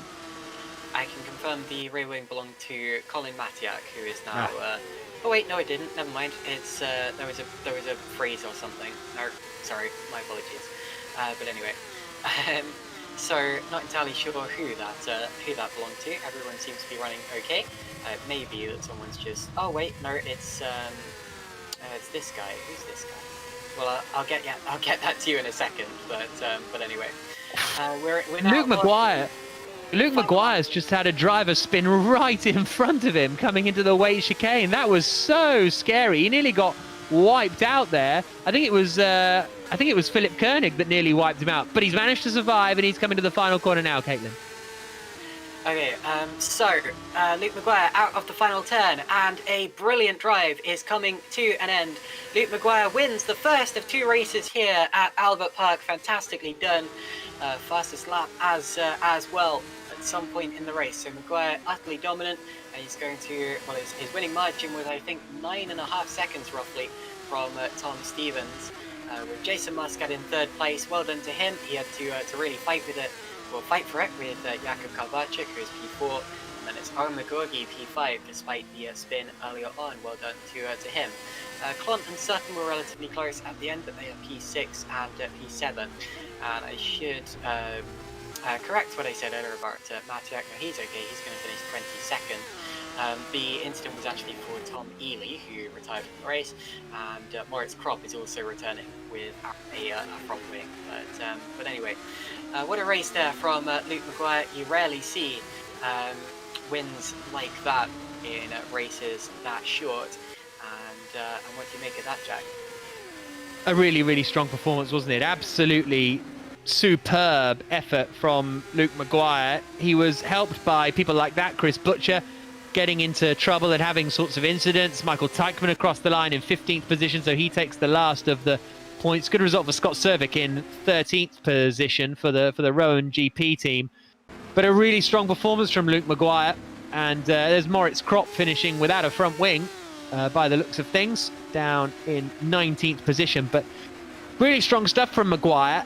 And depending on the reverse grid order and what number gets drawn, we'll see what happens. There's a look at the results. Maguire winning, Stevens second, Muscat third. That'll obviously be the championship order after this first race. But if we get a sort of 6 to 10 reverse, McGaugie is going to be in a really, really strong position for a reverse grid win, I think, because whatever happens, no matter what number is picked, he's going to be the front runner on the grid of the front runners, if that makes sense. I see what you mean there. Yeah, you're absolutely right. He's going to be in a good position. But you get that with reverse grids, you know. Drivers who were hampered in race 1 are brought right back into contention for race 2. And of course, the further down you finished in the reverse grid order, the better chance you get in race 2. But anyway, so when you finished looking at the results, we're going to go for a quick break, and then we will be right back for race 2. So don't go anywhere. It's going to be exciting. It's a sprint race. It's a partially reversed grid, and it's more of the same but better. So be right back.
Welcome back, everyone, to Albert Park in Melbourne for GPVWC Supercup. Once again, it's the first round of the series, although the second race, the sprint race, coming up in just a few minutes' time. The reverse grid number drawn was 10, which of course is the maximum, meaning maximum chaos, I expect. And the top 10 cars from race 1 will start in the opposite order to the order that they finished for the start of race 2. So that will put Vincent Gutt on pole position, and it will mean that our winners from race 1 will have the maximum number of cars to fight through if they're going to repeat their success for race 2. So it's going to be very, very exciting. And Jack, who have you got your eye on for this one? I think McGaugie. I think he's my shout. He's going to be starting the.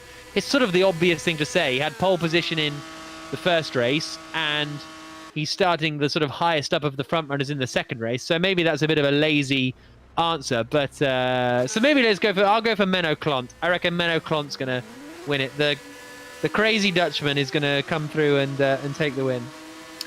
I would like that because Menno's a really, really nice guy and very funny. Amazing handshake. Really, really, like, he almost pulled my arm off. Really? But yeah, so he's starting from 5th position. And actually, I'm probably going to say that I'm probably going to predict Menno as well. It's going to be difficult for him because he's actually on the same row of the grid as Owen McGaugie. And when you're starting alongside a pole sitter, you've really got to make up a few positions faster than they can. But yeah, I think if anyone can do it, you know, Menno's a good bet. He's clearly, I mean, he's not the fastest driver in the league, but he's clearly nowhere near slow. You don't get 6th place in a race like that without some sort of alien-like pace. And yeah, Menno's going to be good here. So we both think Menno's going to... Right, no pressure then, Menno. No pressure, Menno. In reality, though, I think Owen McGaugie has a... I wouldn't say he's got it to lose, but he... you know, it's close to a 50-50. McGaugie is looking very, very good here, and it's all going to be down to whether he can overtake and how quickly he can do that. Remember though, first row of the grid, Vincent Gutt and Liam Bryant, those two shouldn't be overlooked because even though they were 9th and 10th in race 1, they weren't that far off the pace of the drivers in front of them, and they're starting ahead. So realistically, you know, any of these top drivers, any of these top 10 could win this race, and that's the beauty of the partially reversed grid. Yep, it's a sprint race as well, so shorter, only 19 laps as opposed to 29, so that's going to make it a bit more intense, a bit more potentially chaotic on the opening couple of laps, especially until it all sort of settles down. So we'll have to wait and see what happens. And I think Liam Rance did some good stuff last year. He filled in for me in one race actually at Rowan GP and ended up at Singapore because I was somewhere else. I can't remember where I was. Not a great story, but he filled in and did a good job actually, and scored some decent points. So, yeah, he's a quick peddler, and he's starting at the front of the field. So we'll see what he can do as well. I'm just trying to. Where was I that I couldn't do the race? Just having a look back in my calendar, but I can't see Singapore anywhere. So I don't know is the answer. Probably somewhere fancy. I'm jealous of your life. Yeah, probably. But anyway, so the sprint race coming up, the warm-up session has got the checkered flag. There's going to be 19 laps in this race, not 100 like Eric de Vries is trying to make people in the YouTube chat believe. And it's going to be fun. I expect everyone will probably start on the harder compound of tyre, as much as Jason Muscat would like to tell you otherwise. You probably cannot do, realistically, 19 laps on the softs. He did 18. So I think he's he's the only one that maybe could do it, but it's whether he fancies taking the risk, I suppose. Well, okay, so onto the grid they go. As far as I can tell, everyone's going to be starting on hards, but you never know. Unless my game just hasn't loaded in properly yet. Jakub Kalbarczyk has red woods on right now, but it's often, and he's gone back to the pits. Yeah, it's often a little difficult to tell before the formation lap starts, as drivers can always dive back into the pits and swap tire compounds and go out again. And sometimes the sim takes a little while to show you a driver's actual tire compound, but there is definitely a chance. I mean, it's definitely allowed to start on red-walled softer tires, and I think Menno might be. No, never mind, and it's just flashed yellow, so my apologies there. Away on the formation lap we go. Jake, would you like to take us through the grid again? Okie dokie. So Vincent Gutt is going to be starting on pole position with Liam Rance alongside him on the front row of the grid, Mitchell Gauker in third and George Sutton in fourth position. So 2 Red Arrow racing cars on the front 2 rows of the grid. And then we've got Menno Klont in 5th position, just ahead of pole sitter in race 1, Owen McGaugie. And then it is Jakub Kalbarczyk, who had a strong race to finish in 4th. Jason Muscat was 3rd. Tom Stevens was 2nd. And Luke Maguire was the race winner in race 1. He'll be starting in 10th place. He's in 10th. And Stephen Lexo and Chris Butcher are in 11th and 12th. So the 3 of those could be charging up the order. Scott Sovic in 13th position. He's ahead of Matthias Guzalski. And then Michael Teichmann completed the top 15 in that first race. Just missing out on points was Damien Cardaz. 17th on the grid for Alexander Ragotza, ahead of Philipp Konig, who had all sorts of incidents in that first race. Moritz Kropp finished the race without a front wing. Mark Fuller starts 20th. Then it's Vincent Kiersmakers and Colin Maciek, who ended his race in the wall. Tom Ely had dramas out there too, and he's going to be starting ahead of Patrick Roszak. And then we got Blake Checkitts. Watch for his charge through the field because he hit the barrier hard on the exit of the final corner. He starts ahead of Mihailo Vincentijevic, David Koloskaj, and Gerrit de Vries complete the 28 drivers that are about to go racing again. As I say, 19 laps of action about to come, and this man, Vincent Gutt, is starting at the front. Up ahead of Liam Rance, Galka, Sutton, and Klont, the rest of the top 5. And this is going to be a really, really fascinating race, as reverse grids always are. Who can fight their way through and who can hold their position? How high up the order can Vincent Gutt finish? And unless I'm very much mistaken, I believe that there are some drivers starting on the red wall tyre.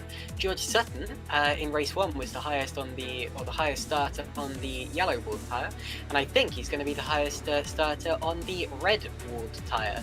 Menno Klont is also starting on the red wall, as is Jakub Kalbarczyk, Jason Muscat. Well, we said Jason might, and potentially some other drivers just outside the top few positions as well. Blake Checkitts, there we go. So Blake Checkitts and Mihailo Vincentijevic. So we're waiting for the red lights to go on and then extinguish again before the start of race 2, and I will hand over to Jack Nicholls. So we're about to get going then. Race 2 of the GPVWC Super Cup season at Melbourne. Gutt on pole, Rance alongside him, Gauker and Sutton row 2, and it's a very, very good start from Sutton actually, and he immediately tries to get to the inside, gets hit a little bit as they come down to turn 1. Rance looks to the inside of Gutt, and there's a little bit of contact. They run a little bit wide. Gutt still holds on to the lead. Menno Klont has got him into 4th position. We're almost going to go 3 wide, coming down towards turn 3 now. Gutt still on the inside. Galka looking to the outside in the blue machine, and he has got him into 2nd place. Rance has dropped back to 3rd, and there's contact, and Rance is going out over the curbing on the exit. That means Gutt has a great advantage. Rance is off again, and he spins back in front of the pack, and it's going to be a huge shunt. Liam Rance out of the race. There's a rowing car involved. There's loads of cars involved. There's wheels off. There's wings off. This is quite appalling. Yeah, that's carnage. That's absolute carnage. So Rance triggered that all by getting over the line. There's a car flipping there. One of the rowing cars is upside down, and it looks as if we've got cars out of the race. Vincentijevic, Rance, Roszak, Fuller potentially hasn't got a rear wing. He's spinning again. My goodness, right. Tom Ely missing a front wing. Various drivers very, very badly hampered here. Colin Jack, Scott Sovic, Blake Checkitts. Oh no, Checkitts involved. But anyway, Vincent Gutt continues to lead this race, and Galka, well, he's a second behind now, so it's Galka versus McGaugie for 2nd position. and Clont needs to get through on those soft tyres if he's going to maximise the advantage that he gets from that. Here we go, on to the start of the second lap of the race. Not a very clean first lap. Let's see if the second lap goes any better with Gert leading from Galka and McGaugie Jack. Yeah, so McGaugie then right up, and that's side by side further back as they come down towards turn 3. And this is going to be Tom Stevens, who'd just been passed by Jason Muscat, and he's now got Luke Maguire to the outside of him. They bang wheels a little bit into 3, and that allows Chris Butcher through, but Butcher backs out of that one rather sensibly from Butcher. He is running in 10th position at the moment, so Stevens there up in that position. Butcher is actually now under pressure from Stephen Lexo further back as well, but the fight is also going to be on up in 4th and 5th positions. Menno Clont and George Sutton are squabbling as they come towards the weight chicane, and basically Gut leads. He's about a second clear of Galka, and then behind Galka it's McGaugie, Clont, Sutton and Kalbarczyk all right together, and I think McGaugie might have a go. Now he's a bit too far back, coming down into 13. It's side by side further back. Sutton trying to get the inside on Menno Clont, coming into 13. Oh, I thought they were going to touch there. They do have a bit of a touch coming into 14. Side by side through the right-hander. Great racing between them, and I think Clont is just going to come out still in front. That all allows Kalbarczyk to get into the fight as well as he's trying to overtake too. So great racing there between Clont and Sutton. Really, really classy from the two of them. The two other drivers who came into the pits at the end of the first lap were Vincent Kiersmakers and Mateusz Guzowski. And the 4 drivers to retire were Ely, Vicentijevic, Rant and Rojak. So those are your drivers affected. There were also some other drivers into the pits, but I mentioned them as being involved earlier. So Vincent Gut, I believe he's actually less than a second ahead of Galka now. So Galka in the DRS range, and we're on lap 2, so no DRS just yet. But it's important to get in that gap as soon as you can. Look at McGaugie. McGaugie to the inside of Galka, but has to back out of it. Knew that he wasn't going to get alongside him quick enough. Then Clont still in 4th place, and then George Sutton also on those soft tyres. And we were saying before the race that McGaugie has the best, or one of the best chances of winning this race, and he still looks to have that, because he's in 3rd position but has so much space, so much pace in that car. He's so comfortable in his setup, and the HGP Motorsport car is all over the back of the Gallery 82 car. Galka, look at Clont taking a look though. Something really strange has just happened to George Sutton. He was going side by side with Kalbarczyk through the right-hander of 13, and has suddenly kind of ground to a halt. It's almost like the car died on him, and he suddenly had no speed. So that's a bit of a strange one. Here's Menno Clont now. He's managed to catch the back of McGaugie. So Gut leading, Galka second, then it's McGaugie in 3rd, and Menno Clont is looking to the outside in the red and white Multiforce car, but he can't get through, and Gut is now starting to defend from Galka. So 4 for the lead. Big shame for Sutton. Vincent Gut. Oh my goodness! And look at how close McGaugie is here into turn 5 towards the chicane sequence. I'm going to call this bit of the course, and he's got to run. Look at that. He's got to run, but not close enough. Clont almost touches him in the rear wing in the gearbox. Clont actually set the fastest lap of anyone that last time around, and I'm not too surprised. Look at Clont. Oh wow! But he took a look at McGaugie there. I've had to back out of it. We're on board with Clont, but right behind him is Kalbarczyk as well. So we're looking ahead, but Kalbarczyk is right behind too. Side by side further back, as that is Chris Butcher trying to get ahead of Tom Stevens. Butcher has got ahead of Luke Maguire in all of this. So the two THR drivers have swapped positions from a little bit earlier on, but it is just a huge queue.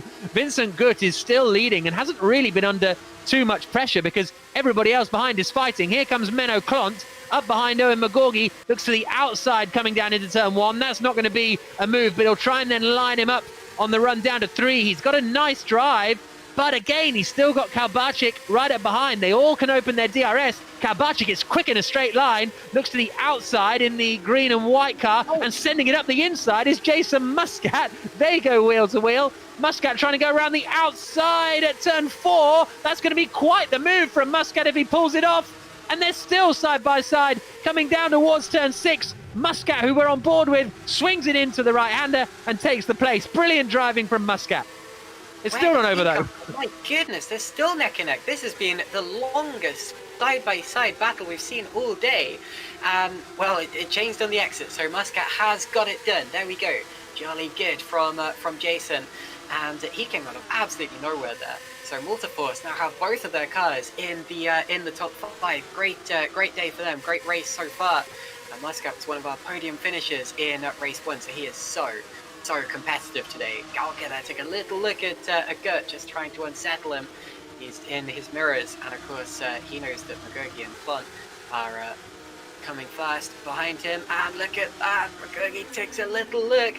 If he was going to go for it, I think they would have made contact there. That would have been absolute carnage.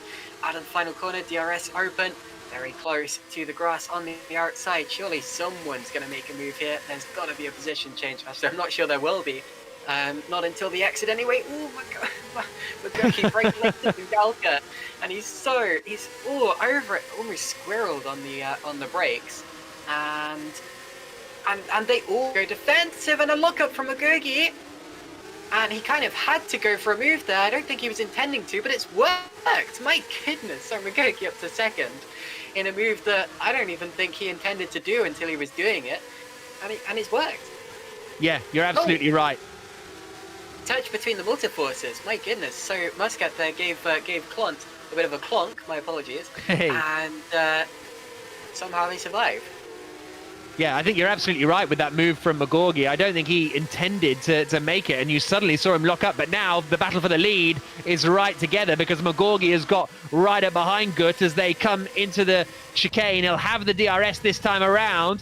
It's a clean enough run through, but maybe not quite close enough. Someone going in the wall. Was that further back? Tom Stevens. It's huge for Tom Stevens. He's upside down on the exit of the weight chicane. Absolutely massive shunt for him. There you see him right it again, but I don't think that car is going to be all right. He got tagged on the exit of the corner by, I think it was Chris Butcher, the first of the THR cars, and that is why he is now out of the race.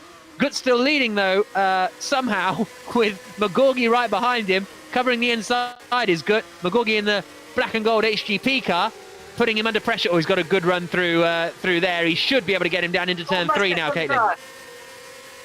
Down to 8th, he went on, down to 9th, he got on the grass, but look at Gut and McGaugie. McGaugie to the outside, turns in and makes it stick. He's going to have the inside. That's where you want to be. So Owen McGaugie does make the move. And as one HGP car flounders in the grass, the other takes to the skies. And, well, not literally, but leads the race. And I think it was Stevens that literally took to the skies, wasn't it? Yeah, wrong way around, my apologies. But but anyway, so McGaugie now leads from Gut, Galka, Klunt, and Kalbachik. Big shame for Stevens. He did so well in race 1, P2 in that, and yeah, big shame. Muscat is actually having to fend off Lexo and Kardash now up to his off. Didn't exactly see how that happened. I think it was something to do with his teammate Klunt, I'm afraid. But anyway. On the exit, Lexo actually lost start to Kardash and all of that. Maybe about to come back then, but yeah, this hasn't been a great day for Steven Lexar. He will feel like he deserves more than he's getting from this. But anyway, still could get still on course for a top 10 in this race too. So McGaugie has already extended his lead out to 1.25 seconds here over Vincent Gut. He's out of the DRS range. And now it's all on for second position between Gut, Galka, Clont, Kalbachik, Butcher's there now, as is Maguire, and Muscat's probably going to be back on them in a little while, providing he hasn't totaled his tyres. But yeah, real snaking chain heading through the car park section. Yeah, and this is going to be Menno Klont's opportunity pretty soon, because I think he's the quickest out of Gut, Galka and himself. and he's right in the middle of the queue. As you can see there, the third car in the queue, the red and white machine, the Multiforce GP entry of Menno Klont. Vincent Gutt, he's defending at times and not defending at other times. He's trying to only cover the inside if he really needs to. There he's trying to break a little bit of slipstream, and you see everybody having to come in and follow him. Klont's going to have a really good run coming out of the chicane if he can hook it up a little bit wide of the first apex and the second. That could put him under pressure from Kalbachik behind. Indeed, Kalbachik tries to get the inside, hits Klont. Klont's around in the wall. Well, Kalbachik tried to get the inside away from Klont. Klont still tried to cover it, and ultimately he was sent into the barriers, and that's the end of his race. And that may be the double commentator's curse, because we both predicted it, and that should be when we knew that it was going wrong. More chaos as well. Kalbachik is facing the wrong way. There'd been contact between Kalbachik and Maguire, maybe. Yeah, Luke Maguire's having to come into the pits, although he's not actually going to make it into the pits. Disaster for Luke Maguire. He's got stuck at the pit lane entry, and he's having to reverse his way out, and then there just about manages to get in. So Luke Maguire, after winning the first race, is not going to score many points at all in race 2. What a event this is turning into, and it's his teammate Chris Butcher here who's in 4th place. He's now looking very strong for a podium because he's managed to close in on Gauka in 3rd and Gutt in 2nd. Owen McGaugie has disappeared. He's 3.5 seconds up the road.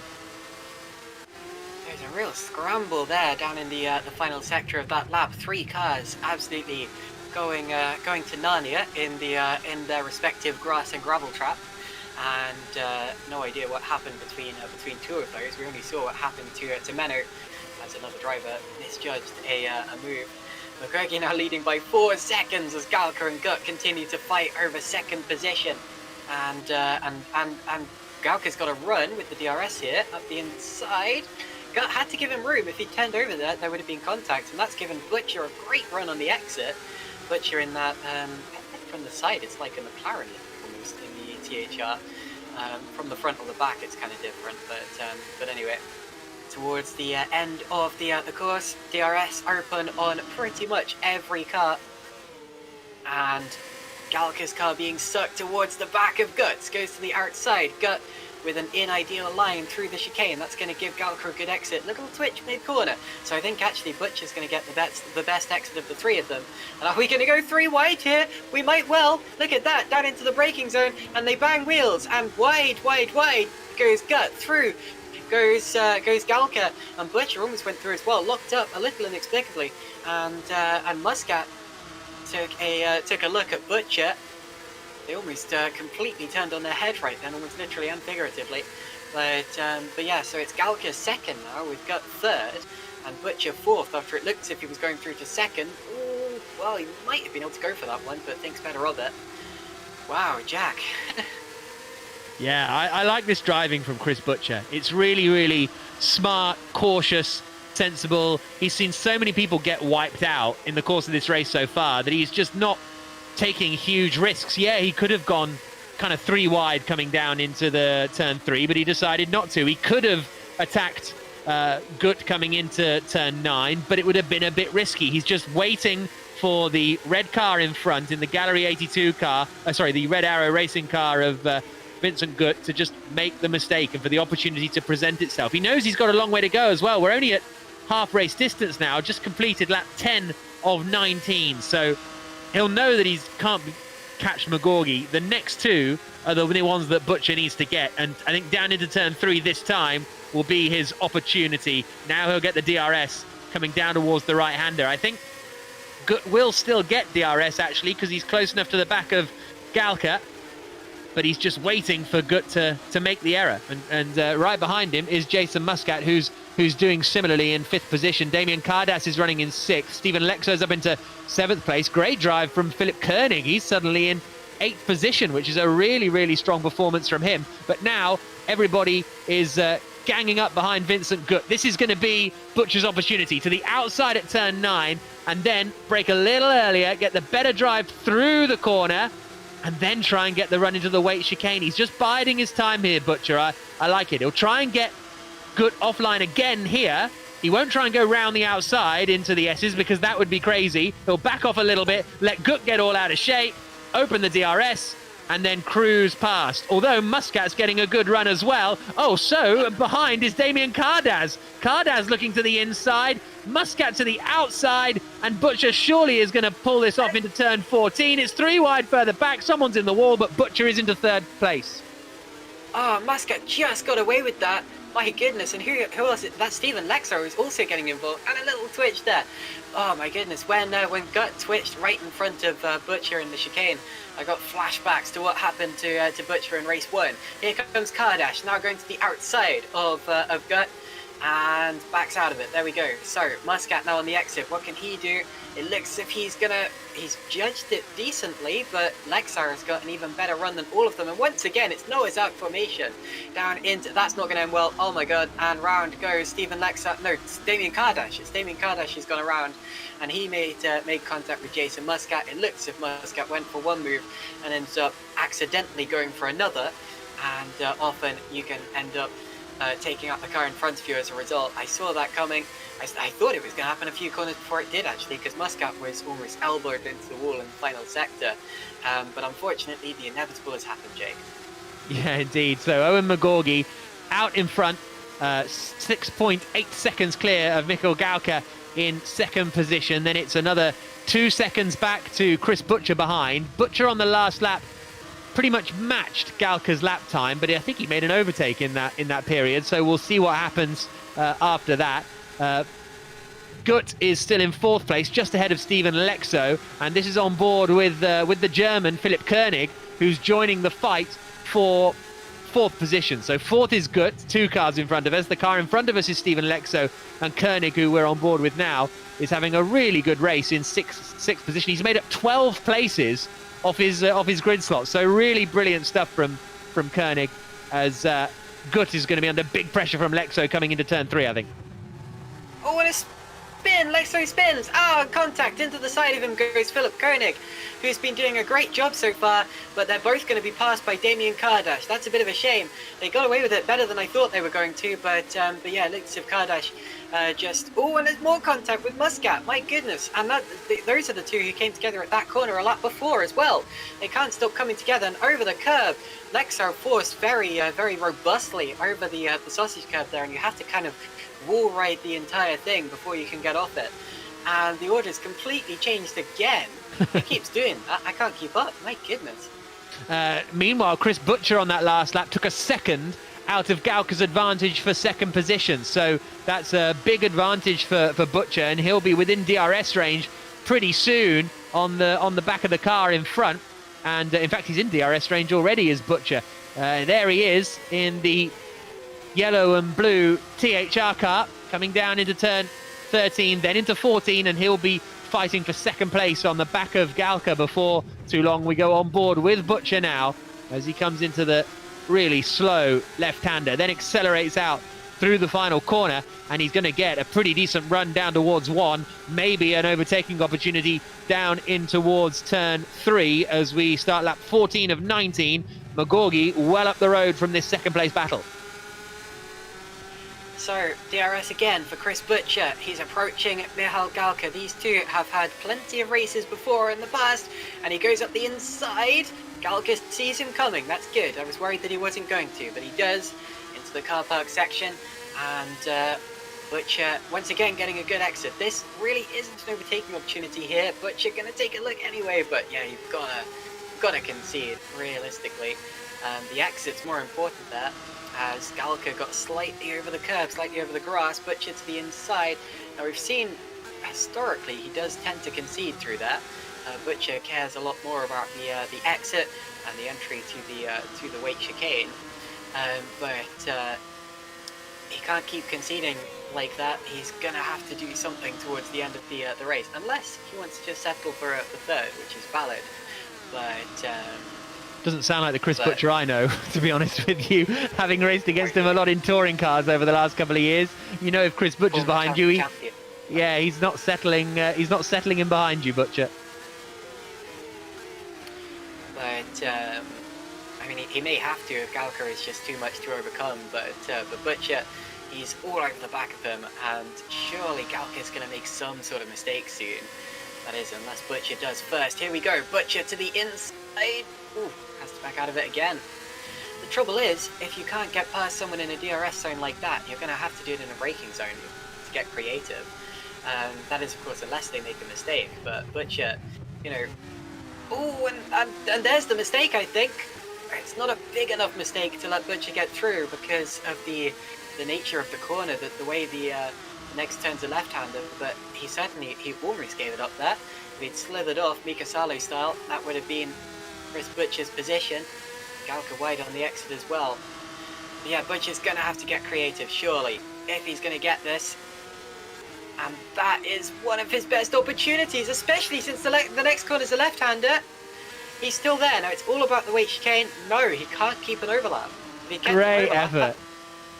Galka may have been able to... Oh, no. Wow. Yeah, Galka may have had to concede if he kept an overlap there. Now, he's not going to have a good enough exit. Actually, he might. No, not quite. Yeah, this is a great effort from both of them. Galka is defending like a champ. Butcher is not quite able to overcome him just yet. No, really good stuff from both of these two. Butcher not doing any stupid lunges or crazy moves, but Galka is getting well out of shape, and Butcher's in the wall as well! Galka looked like he'd lost it, but Butcher lost it even more and hit the wall. Is that his front wing gone? Yes, it is. It's going to be pretty much game over for Butcher. Such a shame. That looked like his opportunity. He probably thought that was his opportunity too. Floored the throttle, and round goes the back end, and now he's getting past just by Gut and Muscat, who are now the next drivers to be battling it out for third position. Damien Cardas goes past Butcher as well. Such a shame for him, but this is now the battle for third place. It is Gut, Muscat and Cardas right together. It reminds me a lot of what happened in race 1, where a driver ahead just made a silly little mistake, and Butcher just got distracted and went one further, hit the wall. That's exactly what happened to Blake Checketts as well. So we're seeing history repeat itself in so many ways here. Muscat now taking a look at Gut. My goodness. So Galka has some clean air, and Muscat now in the... Oh, wow, that's... Oh. And Kardash is right there to the outside. Now Muscat can't take the full line, and someone's off on the outside. Oh, my goodness. And it's Galka. Just making it back onto the road. And it's Galka, no! Well, I just said that Galka had a safe second place. And Muscat's in the wall! And Muscat's in the wall! And he's taken out Lexo with him. Muscat got hit coming into the braking zone, and that has put him in the wall. I think it was Cardas that put him in the wall. So absolute carnage in the Super Cup race. We're now coming out to start lap 17 of 19. McGaugie is away. He doesn't care what's going on behind. Didn't Michael Teichmann start from something like the right team or something? Yeah. He's up to P5. This is absolutely crazy. I'll just double check that for you. But he certainly started a long way down. He was 15th. He was 15th, and now he's 5th. Lexo's in the pits, of course, as is Butcher, as is Muscat. All three, and Galka, of course. That's 4 cars taken out of the lead battle on that lap. That's crazy. But so McGaugie's still leading. It's Gut second, 15 seconds back. It's an even bigger gap than it was in race 1. The battle of a second is now Gut, Kardash, and Konig. Then Teichmann's P5. He would not have known where that was coming from. No. Started the first race from 22nd, so on pace in qualifying. He was 22nd overall. And wow. So Kardash not going for Gut. That's not a place where you can overtake, surely. Gut manages to get away with it. The exit looks like it'll be Kardash's here. And he's got the DRS, and he goes to the outside. Oh, please don't let us lose more. Oh, we might. Yes, we will. Kardash round. Oh, and he's touched Konig. Wow, we almost lost more drivers from that fight. I think they both got away with that one, though. I think Konig hasn't lost his front wing, and he's actually gained a place from all of that, and he's up into third place, Philipp Konig. This is a remarkable drive. Konig started 18th. Konig started 18th. He's P3. This is one of the craziest Super Cup races that I've ever seen in my life.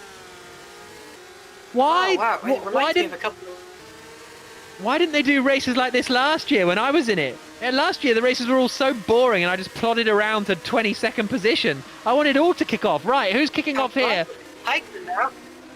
Kalberchik and Teichmann around the outside. Makes it stick, so Teichmann down to P7 and a switch for, oh my goodness, and Krop getting involved. Wow. It reminds me of, there was a race a couple of years ago at the Red Bull Ring where a driver came from last to first in the wet on that race. Can't quite remember who it was. It was one of the, I think, Polish drivers. But anyway. So, ooh, that's close in the braking zone. Krop had to back out of it. Looked as if he was going to run into the back of Teichmann. And they're about to lap a Rowan as well, so they've got to make sure they get through that cleanly, or get past that cleanly, not through it. Come on, guys. You never know with this race. So we've only got one more lap actually, and McGaugie is being passed there by a back marker. So someone going through to get a lap back. That will be Steven Lexout on fresh tyres. There we go. So Lexout obviously wants to do one more lap than was going to be prescribed after the accident. As we head on to the last lap, it's McGaugie, Gert, Konig just fending off Kardash in turn 1 there. They're still going at it for 3rd place. The podium is not confirmed at all. But what a drive it would be if Konig could score 3rd from 18th on the grid. Ragosa P5, but that's relatively close actually. Oh, Kobalachik and Teichmann and Krop still going at it behind. The rowing GP car crossing right in front of them. Blue flags waving.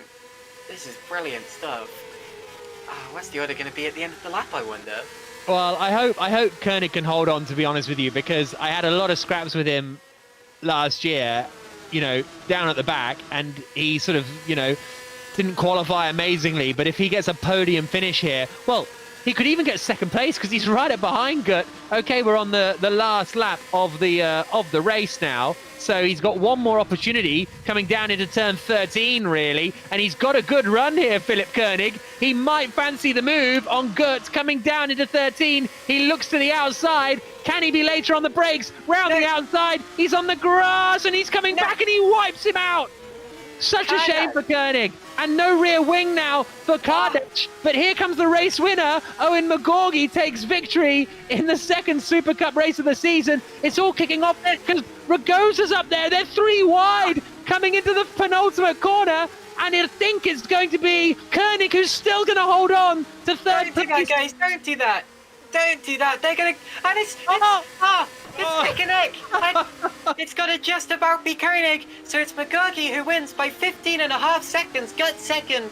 Konig and Kardash side by side across the line. Well, no, not sorry, I'm going to go... my UI's frozen again. But what a finish. Kardash spins it across the line. Still in the top 10. P9 there. May get reported for finishing in an unsafe manner. But yeah, so Konig beat... I can't tell how much he beat Ragosa by, but it was just 3rd place. Philipp Konig. Kalberchik was 5th, then Teichmann, Krop, De Vries, Kardash, who's still driving backwards. You need to do turn 1 safely. That's Maguire. Maguire 10th. Maguire 10th. My goodness. Chris Butcher P11, then Jason Muscat, Tom Stevens, Menno Klon, who we both cursed, plays Checkers. Checkers will get a point after all of that. That's one of the craziest races that I've ever seen in my life. I don't know what got into these drivers. A lot of them can only blame themselves. A lot of them were taken up by other drivers. And my goodness, well, don't know about driver of the day, but driver of that race has got to be Philipp Konig, coming from P18 to P3. That was absolutely stunning. I think McGaugie potentially driver of the day for me, although that depends on who is judged to be at fault for the incident that resulted in his spin. So I don't think I'm going to call a driver of the day for this one, but it's so, like, it could be so many drivers. This was crazy, Jack. Yeah, the thing is, you almost can't give a driver of the day because, like, no one didn't make a mistake. Apologies for the use of terrible English there, but, you know, everybody had a bit of a shocker at some point. You know, McGaugie, I think overall you probably have to give it for him a sort of driver of the weekend, let's say. But Philipp Konig in that race, so pleased for him. That 3rd place will absolutely make his life, I think.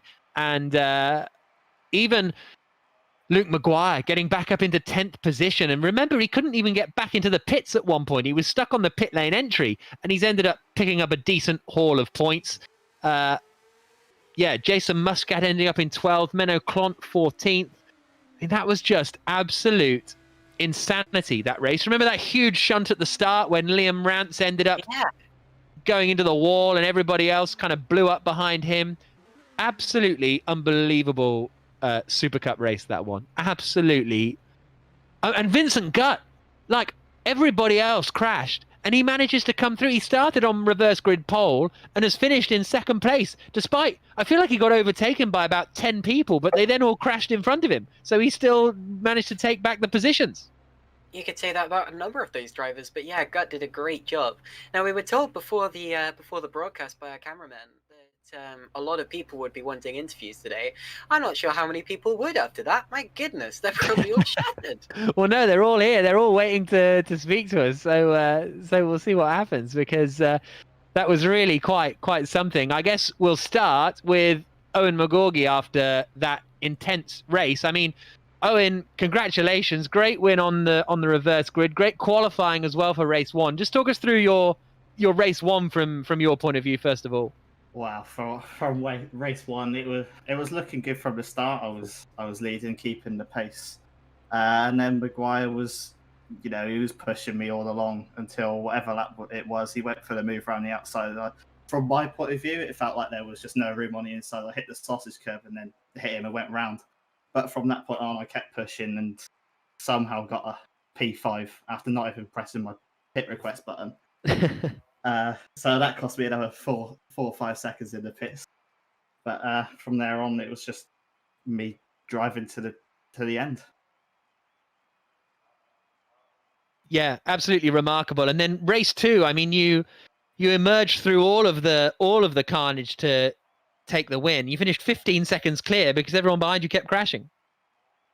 Oh God, that start was it was just crazy. I remember just accidentally going for the move down the inside at turn 3 and somehow making a move, and then going around the outside at turn 5 or 6, and then just seeing about 20 cars behind me, upside down, whatever, and then in P3 behind Galka, another accidental move again, but it was just skill.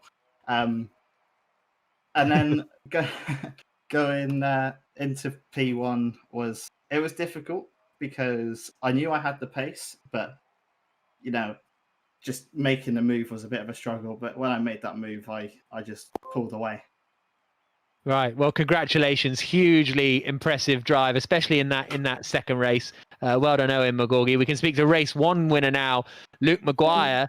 Luke, obviously, race one was pretty good. What did you make of your fight for the lead there with Owen and everyone else in race one? Oh yeah, it was good. Me and Chris, we had good top speed, so it was kind of, we were just kind of on the gearbox the whole time, but just the final few kilometers couldn't get past. So as you could see, me and Owen came together in that chicane. I think that was the only opportunity I kind of had, and we won't say what it was at the moment. Don't know, haven't really looked at it, so see after the race. But happy enough with that race. Race 2 was a bit of a bump. I don't know.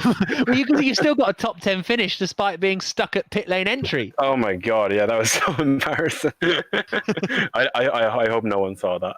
Oh, I'm afraid we all saw it. Sorry, Great, but a solid first race in Super Cup. You pleased with that? Yeah, pleased with it.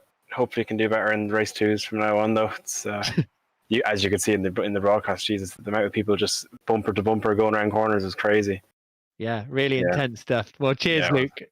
Congratulations. And now we can speak to our podium finisher in Super Cup, Philipp Konig. Philipp, what would you have said if someone said, "Oh, you'll get a podium tonight"?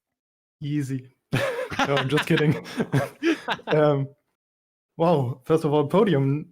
And this time, not one I inherited from someone else getting a penalty. That feels really good, but no, I knew I had some pace in the car. I thought maybe top 10 would be possible, but podium, I know it wasn't really nice in the final few corners, and therefore I have to apologize to a lot of guys. Yeah, but still podium. I'm so happy. Hopefully I can keep up this pace a little bit more this season. Well, it looked like you had the podium, and then it all looked like you didn't have the podium, and then suddenly you were back on the podium again. How aware were you of your positions in those last couple of laps? Well, actually, it was only the last like 3 corners that were a real struggle, because I think Kardash was in front of me, and he went off in the same corner about 2 laps prior, maybe 3 laps, and he had a full 360 spin, and I had to stamp on the brakes because we were nose to nose. I think there wouldn't have been anything between us, so I was lucky to avoid him. And then I simply made the same mistake as him, but I spun the car, and from the moment I hit the grass, I hadn't had any control. So sorry to hit him, but I don't know. Maybe DC will say something about this. And then I don't know who the car was that came up behind me, but I just looked at the replay, and at the line, I think we were separated by less than 10 centimeters. So 2 more meters, and he would have gotten me. So for now, I'm just lucky to be in P3, and I don't know. Even if a penalty comes along, I think it's still points, and having pace in the car just feels great. And everything else, apologies to the guys I made contact with. Didn't intend to do that. And racing was fun. Yeah, well, we really enjoyed watching it. Congratulations, Philipp. Really, really good drive. And see you at the next race. Yeah, thank you. Wow, Caitlin, what a what action, what thrilling racing that was in Supercup. That second race was mad. Yeah, I mean, I've had a whale of a time today. It's been absolutely fantastic. I can't wait for the next race as well. The next race, of course, 2 weeks' time, Bahrain, and that's going to be. I mean, that's going to be just as fun. Like Bahrain, it's a circuit that is you either love it or you hate it, and I personally love it, especially for sim racing. It always works well for sim racing, so it's going to be good. And even if you're not alongside me, Jack, I hope you're watching along and enjoying it, because it's going to be worth seeing. Oh my goodness, I want to go to bed. I'm tired. No, it's been a lot of fun, and I won't be with you in 2 weeks because it'll be Formula E Accelerate that evening. So remember to watch this live and then catch up on Formula E Accelerate on YouTube. There we go. There's my plug for that.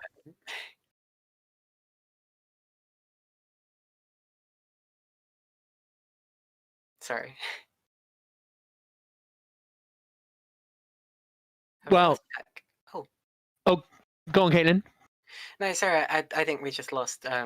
We just lost you. I don't think we. Oh, sorry. But anyway, but yeah, what we were going to say was thank you all for watching very much. Join us in 2 weeks' time for round 2 from Bahrain, and from me and Jack Nicholls. It's good night.